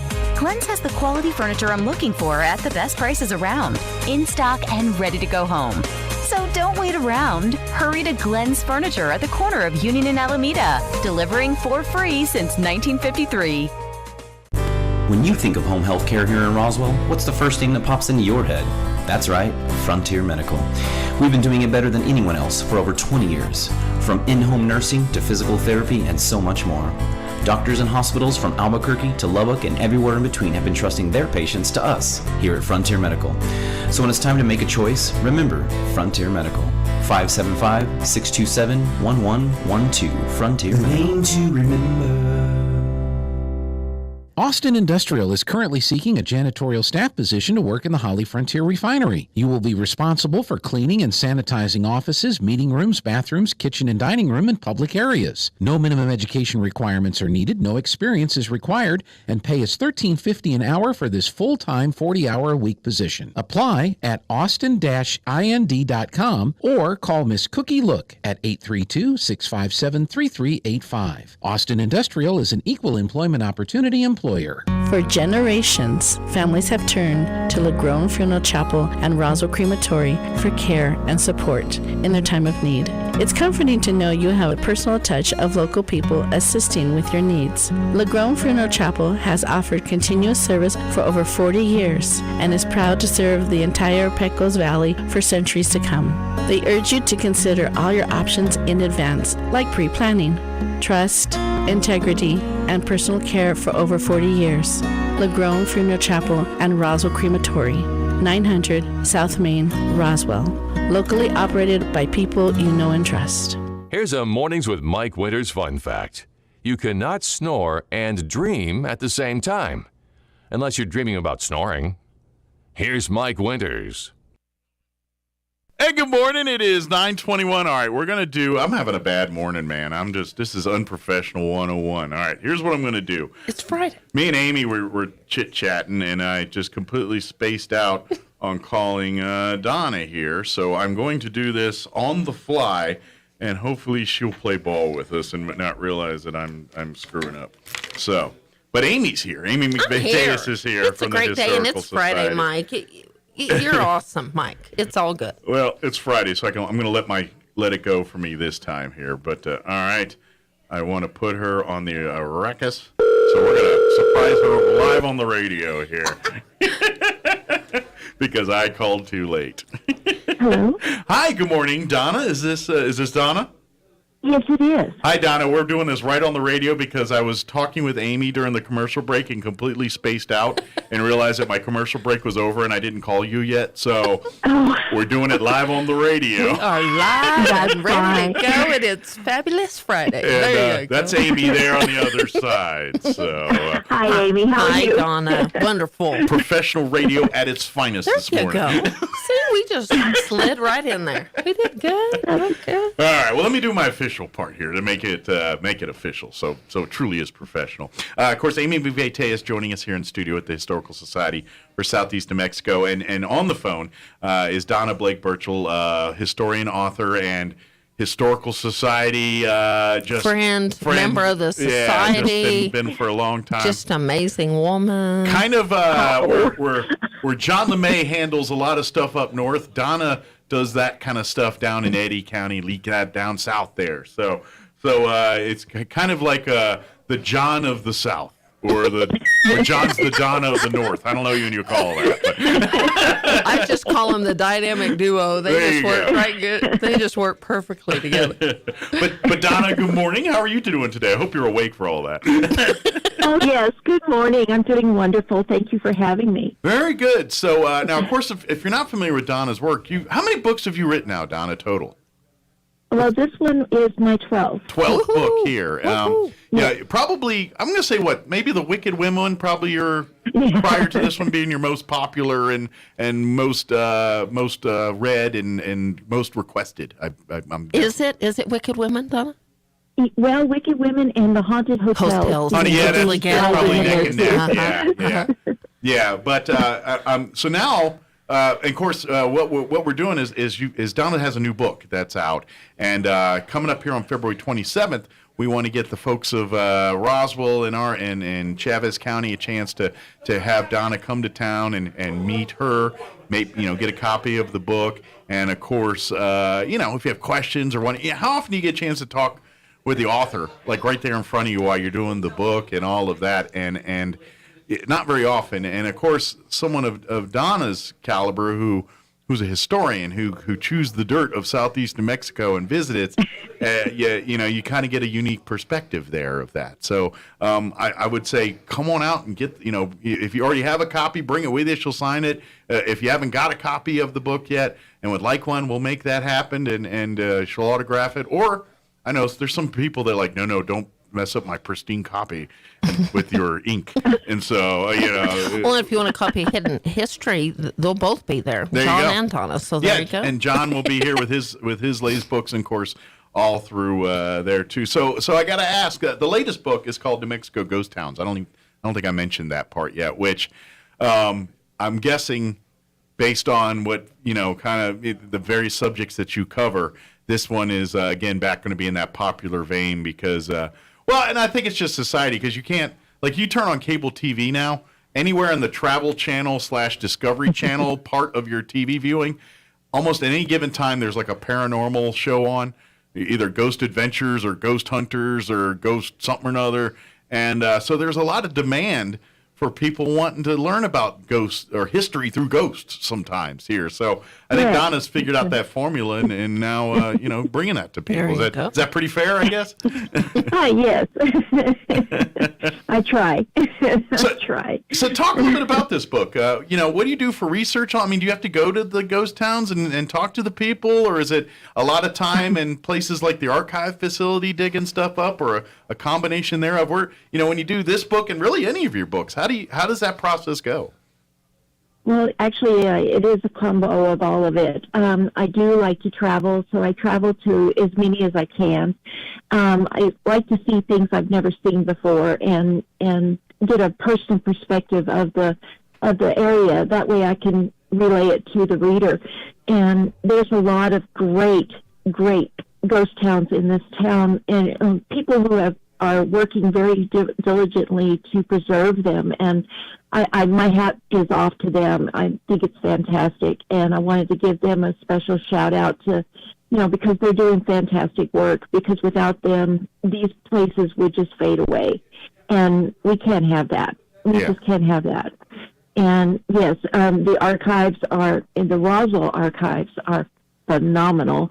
And so anytime if you need any research or anything, please utilize them. They are fantastic. And of course the internet, and I do a lot of research through newspaper articles and books. I'm surrounded by books, which is a good thing to be. Sure. And that's what I do. But my favorite part about it is traveling and seeing it for myself. And seeing, because I imagine that's got to be the coolest part, especially when you, like, for instance, like when you go to Lincoln and you go and you see like some of the buildings there that, like the foundations that are still in place from some of the original buildings of during the Lincoln County War and things like that. To me, I love seeing that and smelling it and being right next to it, and in some cases touching it. In some cases they don't let you, but you know what I mean. Just to be, using all your senses to be there, because to me, like, you can read about stuff in books and it's great to learn that, but it's a whole different ball game when you're standing right in front of what was once this historical thing, and that's where the bug of history really, for me, that's where it gets in. I grew up in Maryland, D.C. area, so I spent a lot of time. I mean, you talk about history, you can't throw a rock in the D.C. area without hitting history. It's just, between Civil War battlefields and Revolutionary War battlefields, and, oh, by the way, the nation's capital and everything, it's like, for instance, I always tell people, I grew up in Waldorf, Maryland, which is southern Maryland, but 5 miles, I could almost walk to it in a hike. From my house was Dr. Samuel Mudd's house. For folks that don't know who Dr. Samuel Mudd is, Dr. Samuel Mudd went to prison during the assassination of President Abraham Lincoln, because John Wilkes Booth showed up at his house with a broken leg, and he set his leg.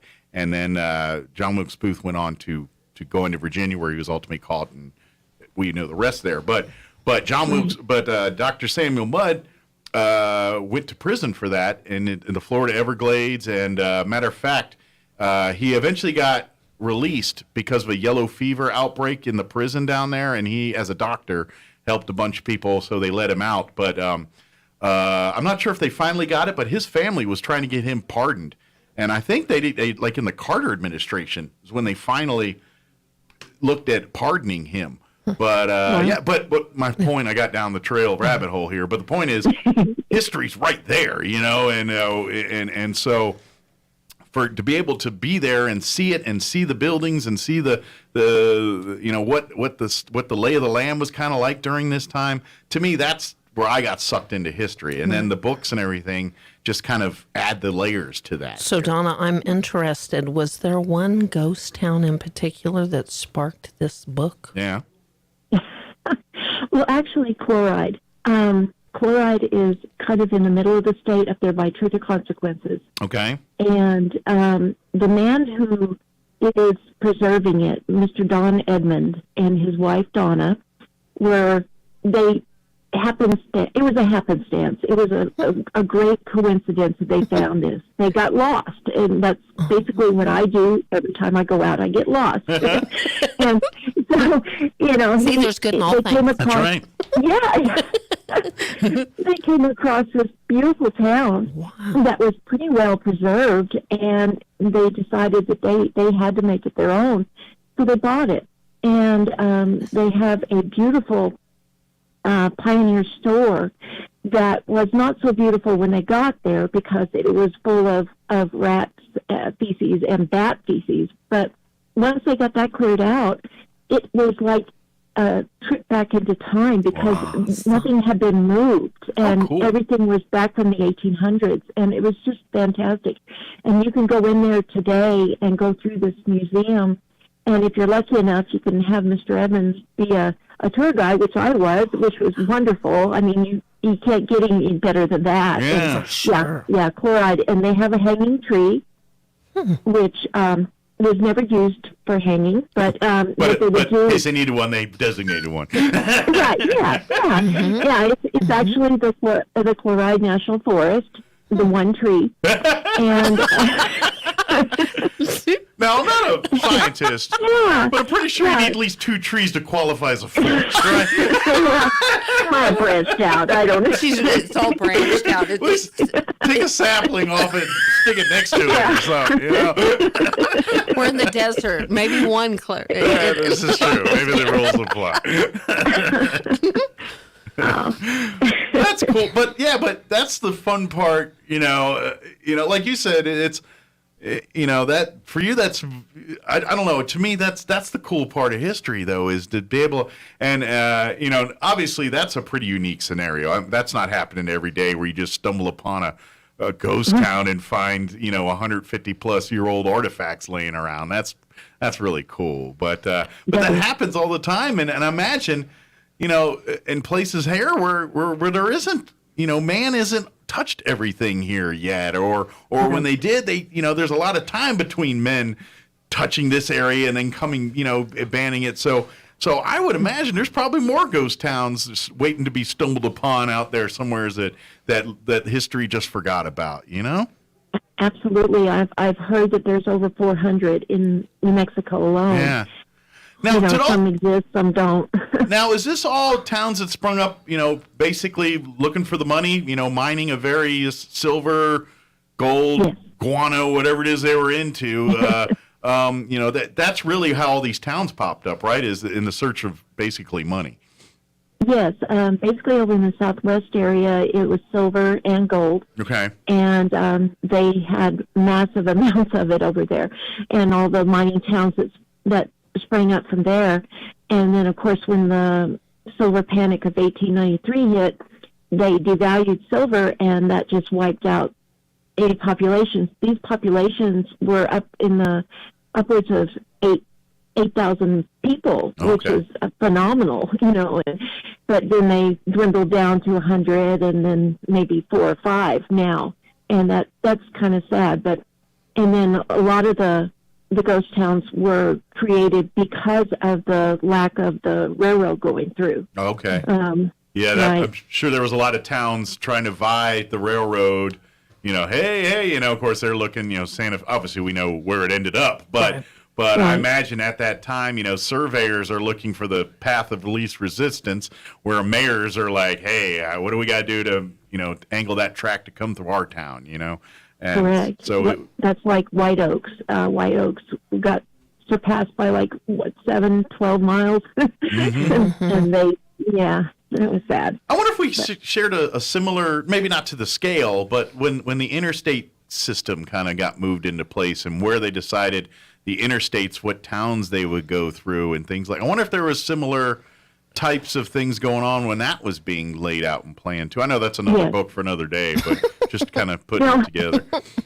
Actually, it's in this book. Montoya and Cuervo and all those, they're up by Tucumcari and Santa Rosa area. They got bypassed, and so that knocked them off the map pretty much as well, because they were all right on Route 66. And when they let Route 66 go, it's interesting. They so faltered. different, but same. All we always talk about history repeating itself, and there's a good little indicator, really, right there of that. Right. Something that's resonated with me over the years, and certainly we're just so thankful to have Donna as a friend. I can't remember the first time we ever met Donna. I mean, she's just part of us. Like Mike said, I mean, you're not on the board, but you're such a significant part. But I just want to thank you, and I don't think you realize the impact you have on tourism, because us locals, if you will, don't support our local treasures. And if I want to challenge people listening to purchase a book and create that road trip, if you will, because Donna, you don't realize people, come through Roswell, but picking up a Donna Blake Birchall book is tourism 101. Absolutely. You're enhancing, and those hidden gems, whether it is the hidden gem book, and that's a whole other story. That's your thickest book, right? Is the gem book, Donna? Yes, that was a 40,000-mile book. Yes. Yes. But and how many? Because Donna and I have done some presentations, and she did one at Sierra. Do you have any idea how many miles you traveled? Didn't you tell the kids over the years how many miles you've traveled with all your books? Well, just that one was 40,000 miles, and it's got to be a good 100,000. Yes. By, you know, If you got a with all rental 12 car of for them. that, and I put the miles in someone else. Oh, no. No, unfortunately. And Donna, what was your first book? It was Carlsbad Cavern. Okay. Yes. It was a Images of America book. It focused on our archive here in Carlsbad. We have a wonderful photograph archive here. Okay. And when our historian was alive, he maintained it, and he was a great curator. Right now it's in storage, unfortunately, but it still can be viewed online at nearlovingsbend.net, and it's a wonderful site, and it goes back to 1893, I believe, is one of the first photos that we have in that collection. Wow. Well, and I want to encourage people to be members of the Historical Society because she's so supportive of we've got a great article that Donna did. I was just telling, actually, Christina Stock, I was like, oh, you have to read our article in the newsletter. Now, we've been following you on Instagram. Are y'all starting meetings down there with your Historical Society? Yes. Oh, good. Yes, they are. It's usually on Monday nights, and I believe it starts at 6 or 6:30. Okay. And it's usually at the library annex. Okay. It's the Hall of Fame now. So people that love and really have a great respect for your books, whether we're here in Chaves County, that's one thing that is so important to the Historical Society. We've developed working relationships with David Minton down in Lee County and everywhere. And we've got some listeners from Eddy County area and all that individuals too. can be a member of your society, correct, Donna? And how can we get involved? Is it what's the yeah. There is, through the website, there's also the Southeastern New Mexico Historical Society, which is their website, and you can do it there or just show up at a meeting and pay dues. The last time I looked, it was $5 for an individual and $6 for a couple. Oh, that's quite a... Oh, come on. I just want to encourage individuals that are part of the Historical Society for Southeast Mexico to support Southeastern Mexico. And when they call us that or us them, vice versa, we're both dynamic and we're both family, but how important it is, that's part of this process. Absolutely. It really, it's all people sharing the same vision, same goals, just spreading the territory out a little bit of and that reach for getting more people to get turned on to local history. And you know, you made a point about we're not realizing stuff in our own backyard. Yes. That's not just a Roswell, Southeast New Mexico thing. Because like I said, when I was growing up in Maryland, it's no different there. People live in the D.C. area, and they never set foot in one of those museums or monuments in Washington, It's fascinating D.C. to me. The statistics are there. Yeah. It's through the roof that out-of-state supporters of tourism are quadruple the supporters of, if you will, locals, not supporting their own treasures. Yeah. So. That's not a unique problem to us. And then these authors can spark the interest, whether it's a museum or a book or an author. I mean, we're just all in this together. We're just wanting to celebrate this amazing area that we all take for granted, drive right by, do things. There's just so much cool stuff. And I mean, and this is coming, like I said, from my perspective, you know, growing up in Maryland and D.C., I know I've said it like 27 times in this interview, but to give you context as why I'm doing it is like literally surrounded by history. And I mean, I just grew up with so much in my backyard, and you know, you just couldn't arguably one of the most historical cities in the country I lived in, you know, or, you know, and it's just the way it is. And so I grew up with a love and things for that. And then, of course, moving out here, I'm like, how old's your history? You know, cowboys and everything else. And I'm like, no, you know, just like the first time I went to Santa Fe and learned about the oldest churches and seeing that stuff. And I'm like, oh, yeah, we got, you know, some history. And then, of course, you know, being a fan of the Young Guns movies as a teenager and then coming to Lincoln for the first time and seeing, I was like, oh, these movies actually had some historical, factual information in them between all the Hollywood. And so I was like, oh, my goodness, look, this is where the escape took place. This is where the Tunstall, you know, McSween house was, you know, all this stuff. I loved all of that, and then that's expanded onto other aspects as well when we talk about the role of this region during the Cold War and some of the stuff the Walker Aviation Museum does, and learning about that side of Roswell's history and southeast New Mexico's history and our roles serving during World War II. I didn't realize all that. The German POW camps that were here in Roswell and out in Fort Stanton area and all that stuff. I mean, it's amazing. We got amazing history here that is more than just Billy the Kid and a lot bigger and a lot older history, ancient history than people realize. And it starts with youth, though, because Donna's so good to come down here and partner with us on educating. And if we can't respect ourselves enough, respect our youth, the future. And she's always happy to celebrate that with our younger generations and how important it is before we lose them and they go somewhere else and celebrate us or somewhere else. That needs to resonate with them here. Yeah. And she's so wonderful to help partner with us. We appreciate you. Absolutely. Thank you. Thank you so much. I enjoyed that. So please come out and talk with Donna. Now, it's Sunday, February 27th. No Super Bowls to interrupt it. That's right. None of that. So it'll be a couple Sundays from now. It'll be, think of it as a Sunday fun day, like one of our old Sunday fun days we used to do every monthly here.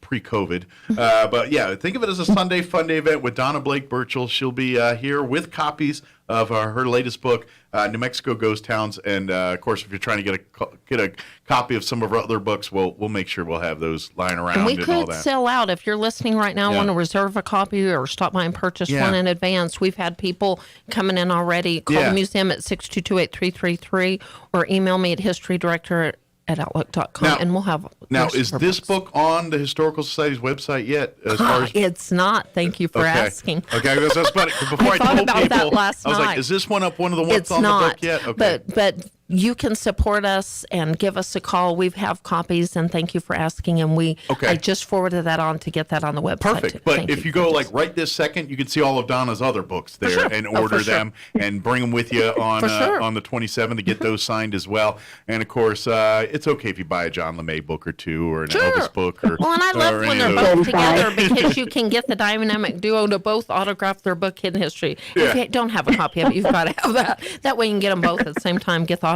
Absolutely. And of course, it is a Historical Society for Southeast New Mexico event, which means Amy always, she insists on giving y'all stuff every time y'all. Somebody came yesterday and I said, there's blessings. So she's going to be, if you walk out of there empty-handed, it's your own fault. She's going to be making sure you walk out of there with some sweet treats or some. I mean, Donna's a blessing, but it'll be a double blessing. I'm just telling you. And then of course, the fun part is getting an opportunity to sit down with Donna and even just talking experiences and sharing some of, like you said, the fun part. Like you talking about 40,000 miles of travel doing research here. Obviously, there's a lot of stories just from that travel alone that probably never going to make a book. But you get to talk about that kind of stuff, and so this is your chance to do And that. while I'm thinking about it, bring your loose change, Mike. Yes. We're continuing the loose change drive. I think we're almost at $2,000 we've collected. That's impressive. Through generosity of just loose change. So be collecting that, whether it's a business or at home, and bring your loose change to this event. If you want us to pick it up, give us a call. We'll be happy to pick up loose change. Sure. But bring your loose change to this event also. Absolutely. And of course, if you have the collecting at your offices and businesses, keep filling those up. You want to bring them by. Ours is slowly putting in there. It comes. We don't have as much traffic as other places. Yeah, that's right. Well, and while I'm thinking about it, people have really been needing events, a place, a facility. This event will be held in the archive facility. That facility is available for rental. And we've had that for private meetings and different things. It's kind of a hot place right now. So call 622-8333 if you need more information about the archive facility. Absolutely. Availability. And again, for the Donna Blake Burchell book signing and presentation, that's going to be Sunday, February 27th from 2 to 3:30 p.m. Again at the archives facility, 208 North Lee, which is the facility right next to the J.P. White home, the museum there. the parking's right in the middle of the two, in between the two buildings. Park there, get plenty. Shoot, while you're there, maybe we can do a private tour too, if someone's willing to. And Donna, we can look forward to a feature in the Roswell Daily Record, correct, about this book? Yes. As far as I know, yes. Donna did something great for our newsletter. So if you want a copy of the newsletter, give us a call and we can mail you one for the membership. But I think we've got something else featured too. Just more blessings from Donna Blake Burchell. And while we got you here, Donna, if you want to do some plugs, for your stuff too, but the Historical Society there too, and what's good ways to contact you about any of that kind of stuff? Well, actually, I have not been super active with the society right this moment because I've had so many other things coming on. But Carolyn Olson is one of our main people there. She's our treasurer. Okay. And she is fantastic. And she would be able to answer any questions. Also, through the website, we have Jameson Lucas, who is doing just wonderful work through our website, and I am super proud that they are bringing in younger people, and we're just very proud of that. Very, very proud of that. And if anybody needs more information, they can call the museum. 622-8333 or email madehistorydirector@outlook.com. Yeah. Then I will connect. I have to ask Donna before we go off the air, do you have a new project? New book? New thing in the works? I do. No. Can you tell us anything about it? Or at least the general vibe of it? Oh, okay. For interest. Well, I mean, I would let the cat out of the bag, but, what direction you take it? Well, actually, I have to thank John LeMay for this. He wrote the Tall Tales and Half Truths of Billy the Kid and Pat Garrett. Yeah, well, great he book. was very, very, they're wonderful. And he was extremely kind to allow me to do the same series, but with Clay Allison. Okay. And Clay Allison is an extremely complex character. He's a gentleman gunfighter, and but he's not. He doesn't want to be called that. He wants to be called a shootist. And he's just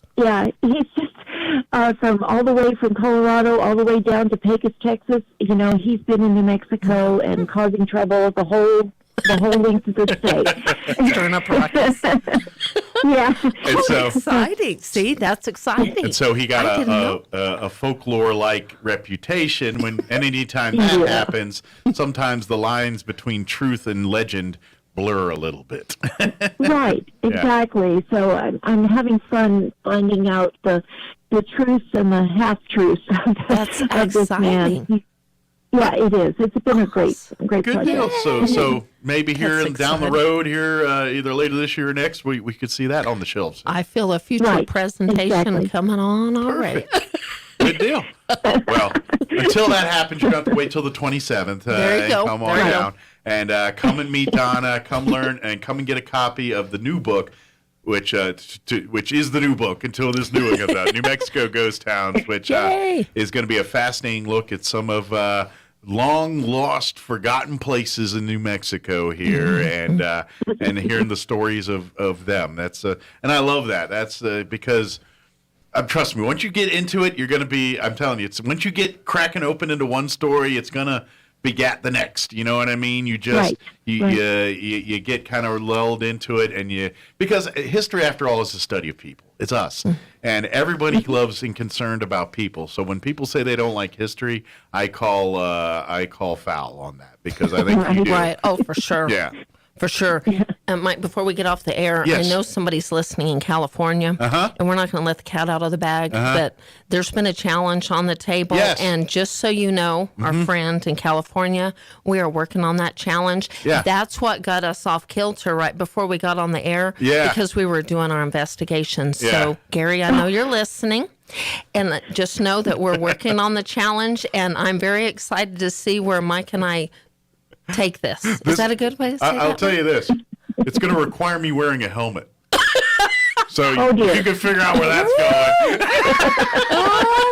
We've got to find him. That could go in a lot of directions. Oh, man. friends. Some people are saying that boy should be wearing a helmet anyway. Oh, yeah. So we're going to have some fun with it, and we are working on it, and you are going to be very excited where we take it. So there you go. Absolutely. But see, it's the Hysterical Society. It's Exactly. Friday, so we have to have fun. some. This is historic, so we've got to have fun. We're excited to have you here, Donna. Can't wait for it, and thank you for all you do for the society. Absolutely. And sorry, go ahead. My pleasure. My pleasure. Thank you so much for your continued support. I mean, without you and all the readers, I would be nothing. And I thank you from the bottom of my heart. Yeah. Is there, I'm going to give you last word here before we go. Is there anything that you wanted to make sure we covered, Donna, that we start talking about helmets and whatnot and get sidetracked on? I'm sorry. Well, I just want to make sure that you know that your listeners know what a treasure you have in Amy, yes, and in John, and in your museum and historical society. They are phenomenal. They've done such great work in keeping history alive, and it's just, you need to support them. Please support them and keep them going, because without people like these, authors would be nothing, because we need to support. We need somebody to promote, and I am so blessed and so thankful to have Amy and John in my corral. I'm just so happy to We're have them. stuck with each other now. I mean, it's just I think so. And I can deal with that. Well, and to be honest, you look at it without the work and efforts of like yourself and like I said, Amy and all the people that call Historical Society home. Without that, we're in essence creating our next ghost towns and things. You know what I mean? And without that. Then guess what? I'm not saying Roswell's going to disappear in the way of time like that. But, I mean, it could 500 years from now. But I mean, what I'm saying is we're preserving that so history isn't lost like some of these ghost towns were. We've been doing a series at Grace Community Church, and Rick Hale keeps talking about passing the baton. That's the way I see it. We were handed the baton. The Elvis Flemings of the world, and so many just handed the baton off. Yeah. And we're not going to hold on to that baton forever. And if we don't prep ourselves and get these younger generations reaching out for that baton, it will all be ghost towns. So absolutely. We're just being good stewards of the many behind us that have started all this stuff, and we've got to improve it so it's, as we leave it and pass it on, it's even better. How about that? We're going to make it better. Absolutely. Right. Well, thank you, Donna, very much. Donna. And we'll see you here in a couple weeks here in person. And, of course, if anybody has any questions about anything we talked about, you can always go to roswellnmhistory.org. Talk about everything we just talked about here. Of course, email historydirector@outlook.com. Or call the facilities too. What's the number again? 622-8333. If you have some questions regarding the archives, 622-1176. If you need me directly on my cell phone, because I'm not always there, call me directly at 575-915-4471. The museum is open by appointment, but we will make it happen, and you will get the tour you never dreamed of. Oh yeah, it's a great thing. It's really you're gonna want to do it. Archives facility open to give us a call, and we'll make it happen. Weekends, whatever we need to do. It can research events, whatever. Got a nice kitchen, everything there for you. Keep that change coming. There you go. There you go. Happy day, Donna. Thank you, Donna. Have an awesome day, and we'll see you here next time. Okay. And go USA. Thank you so much. Right. USA. Go USA. Team USA. Team USA. And who's rooting for who on Sunday? Ooh-wee. You already you said you're going for Bengals, right? Did you tell me that? You know what? I am thrilled they're both in there, Yeah. so it's a win-win in my opinion. Do you have a dog in this fight, Donna, on the Super Bowl? I really don't. Okay.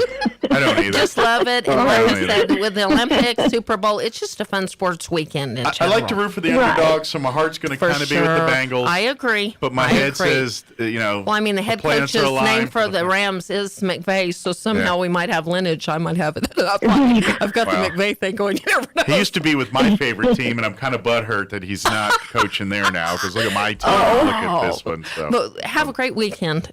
Thank you, Don. We'll see you. We'll get you wrapped up in another conversation here. Have a great day, my friend. Take care. We'll talk to you here in a couple weeks, all right? Thank you so much. Thank you. Okay, Bye-bye. Bye-bye.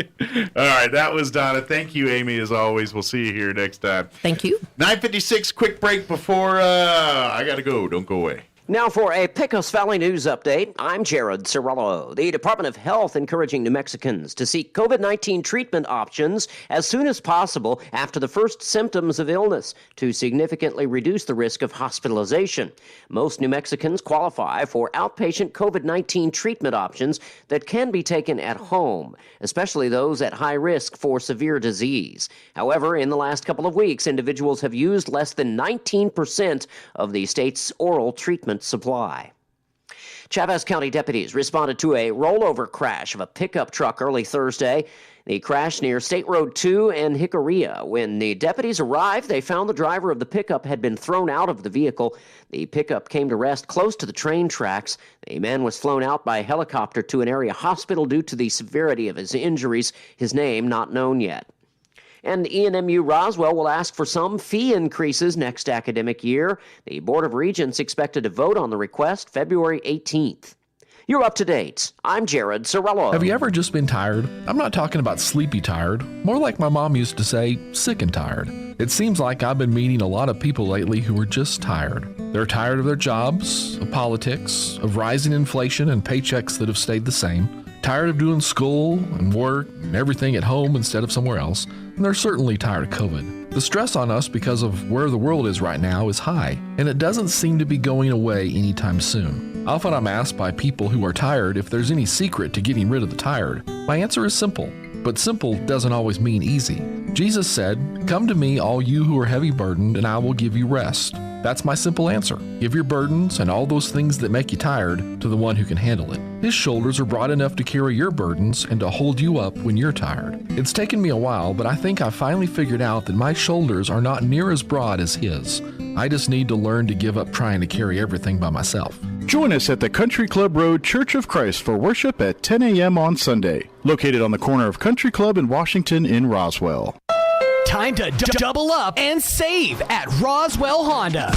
Double your refund. That's right. Roswell Honda wants to double up your tax refund up to $4,000 towards your next vehicle. And with clearance prices across the lot, you can walk in, double up, and drive away today in a 2014 Yukon for just $379 a month, a 2014 Civic for just $249 a month, or a 2017 Escape for just $199 a month. Zero down, no payments for 4 months, free AirPods with a test drive, and double your refund. Time to double up. On now at Roswell Honda, 2177 West 2nd. Attention dart enthusiasts, shooters, or just plain old chuckers. B&B Newsstand in downtown Artesia is the only place for quality dart supplies and dart boards. Plus, find wacky adult gifts like novelty socks and cup towels, Candleberry candles, Zippo lighters, and so much more. Come in and browse all the cool stuff at B&B Newsstand. You won't be disappointed. Root beer floats, Coke floats, and the best fountain drinks in town can only be found at B&B Newsstand on the corner of Main and Roselawn in downtown Artesia. Open Monday through Friday from 11 to 7. The great one, Mark Levin, is now in Roswell on 106.5 KEND Roswell.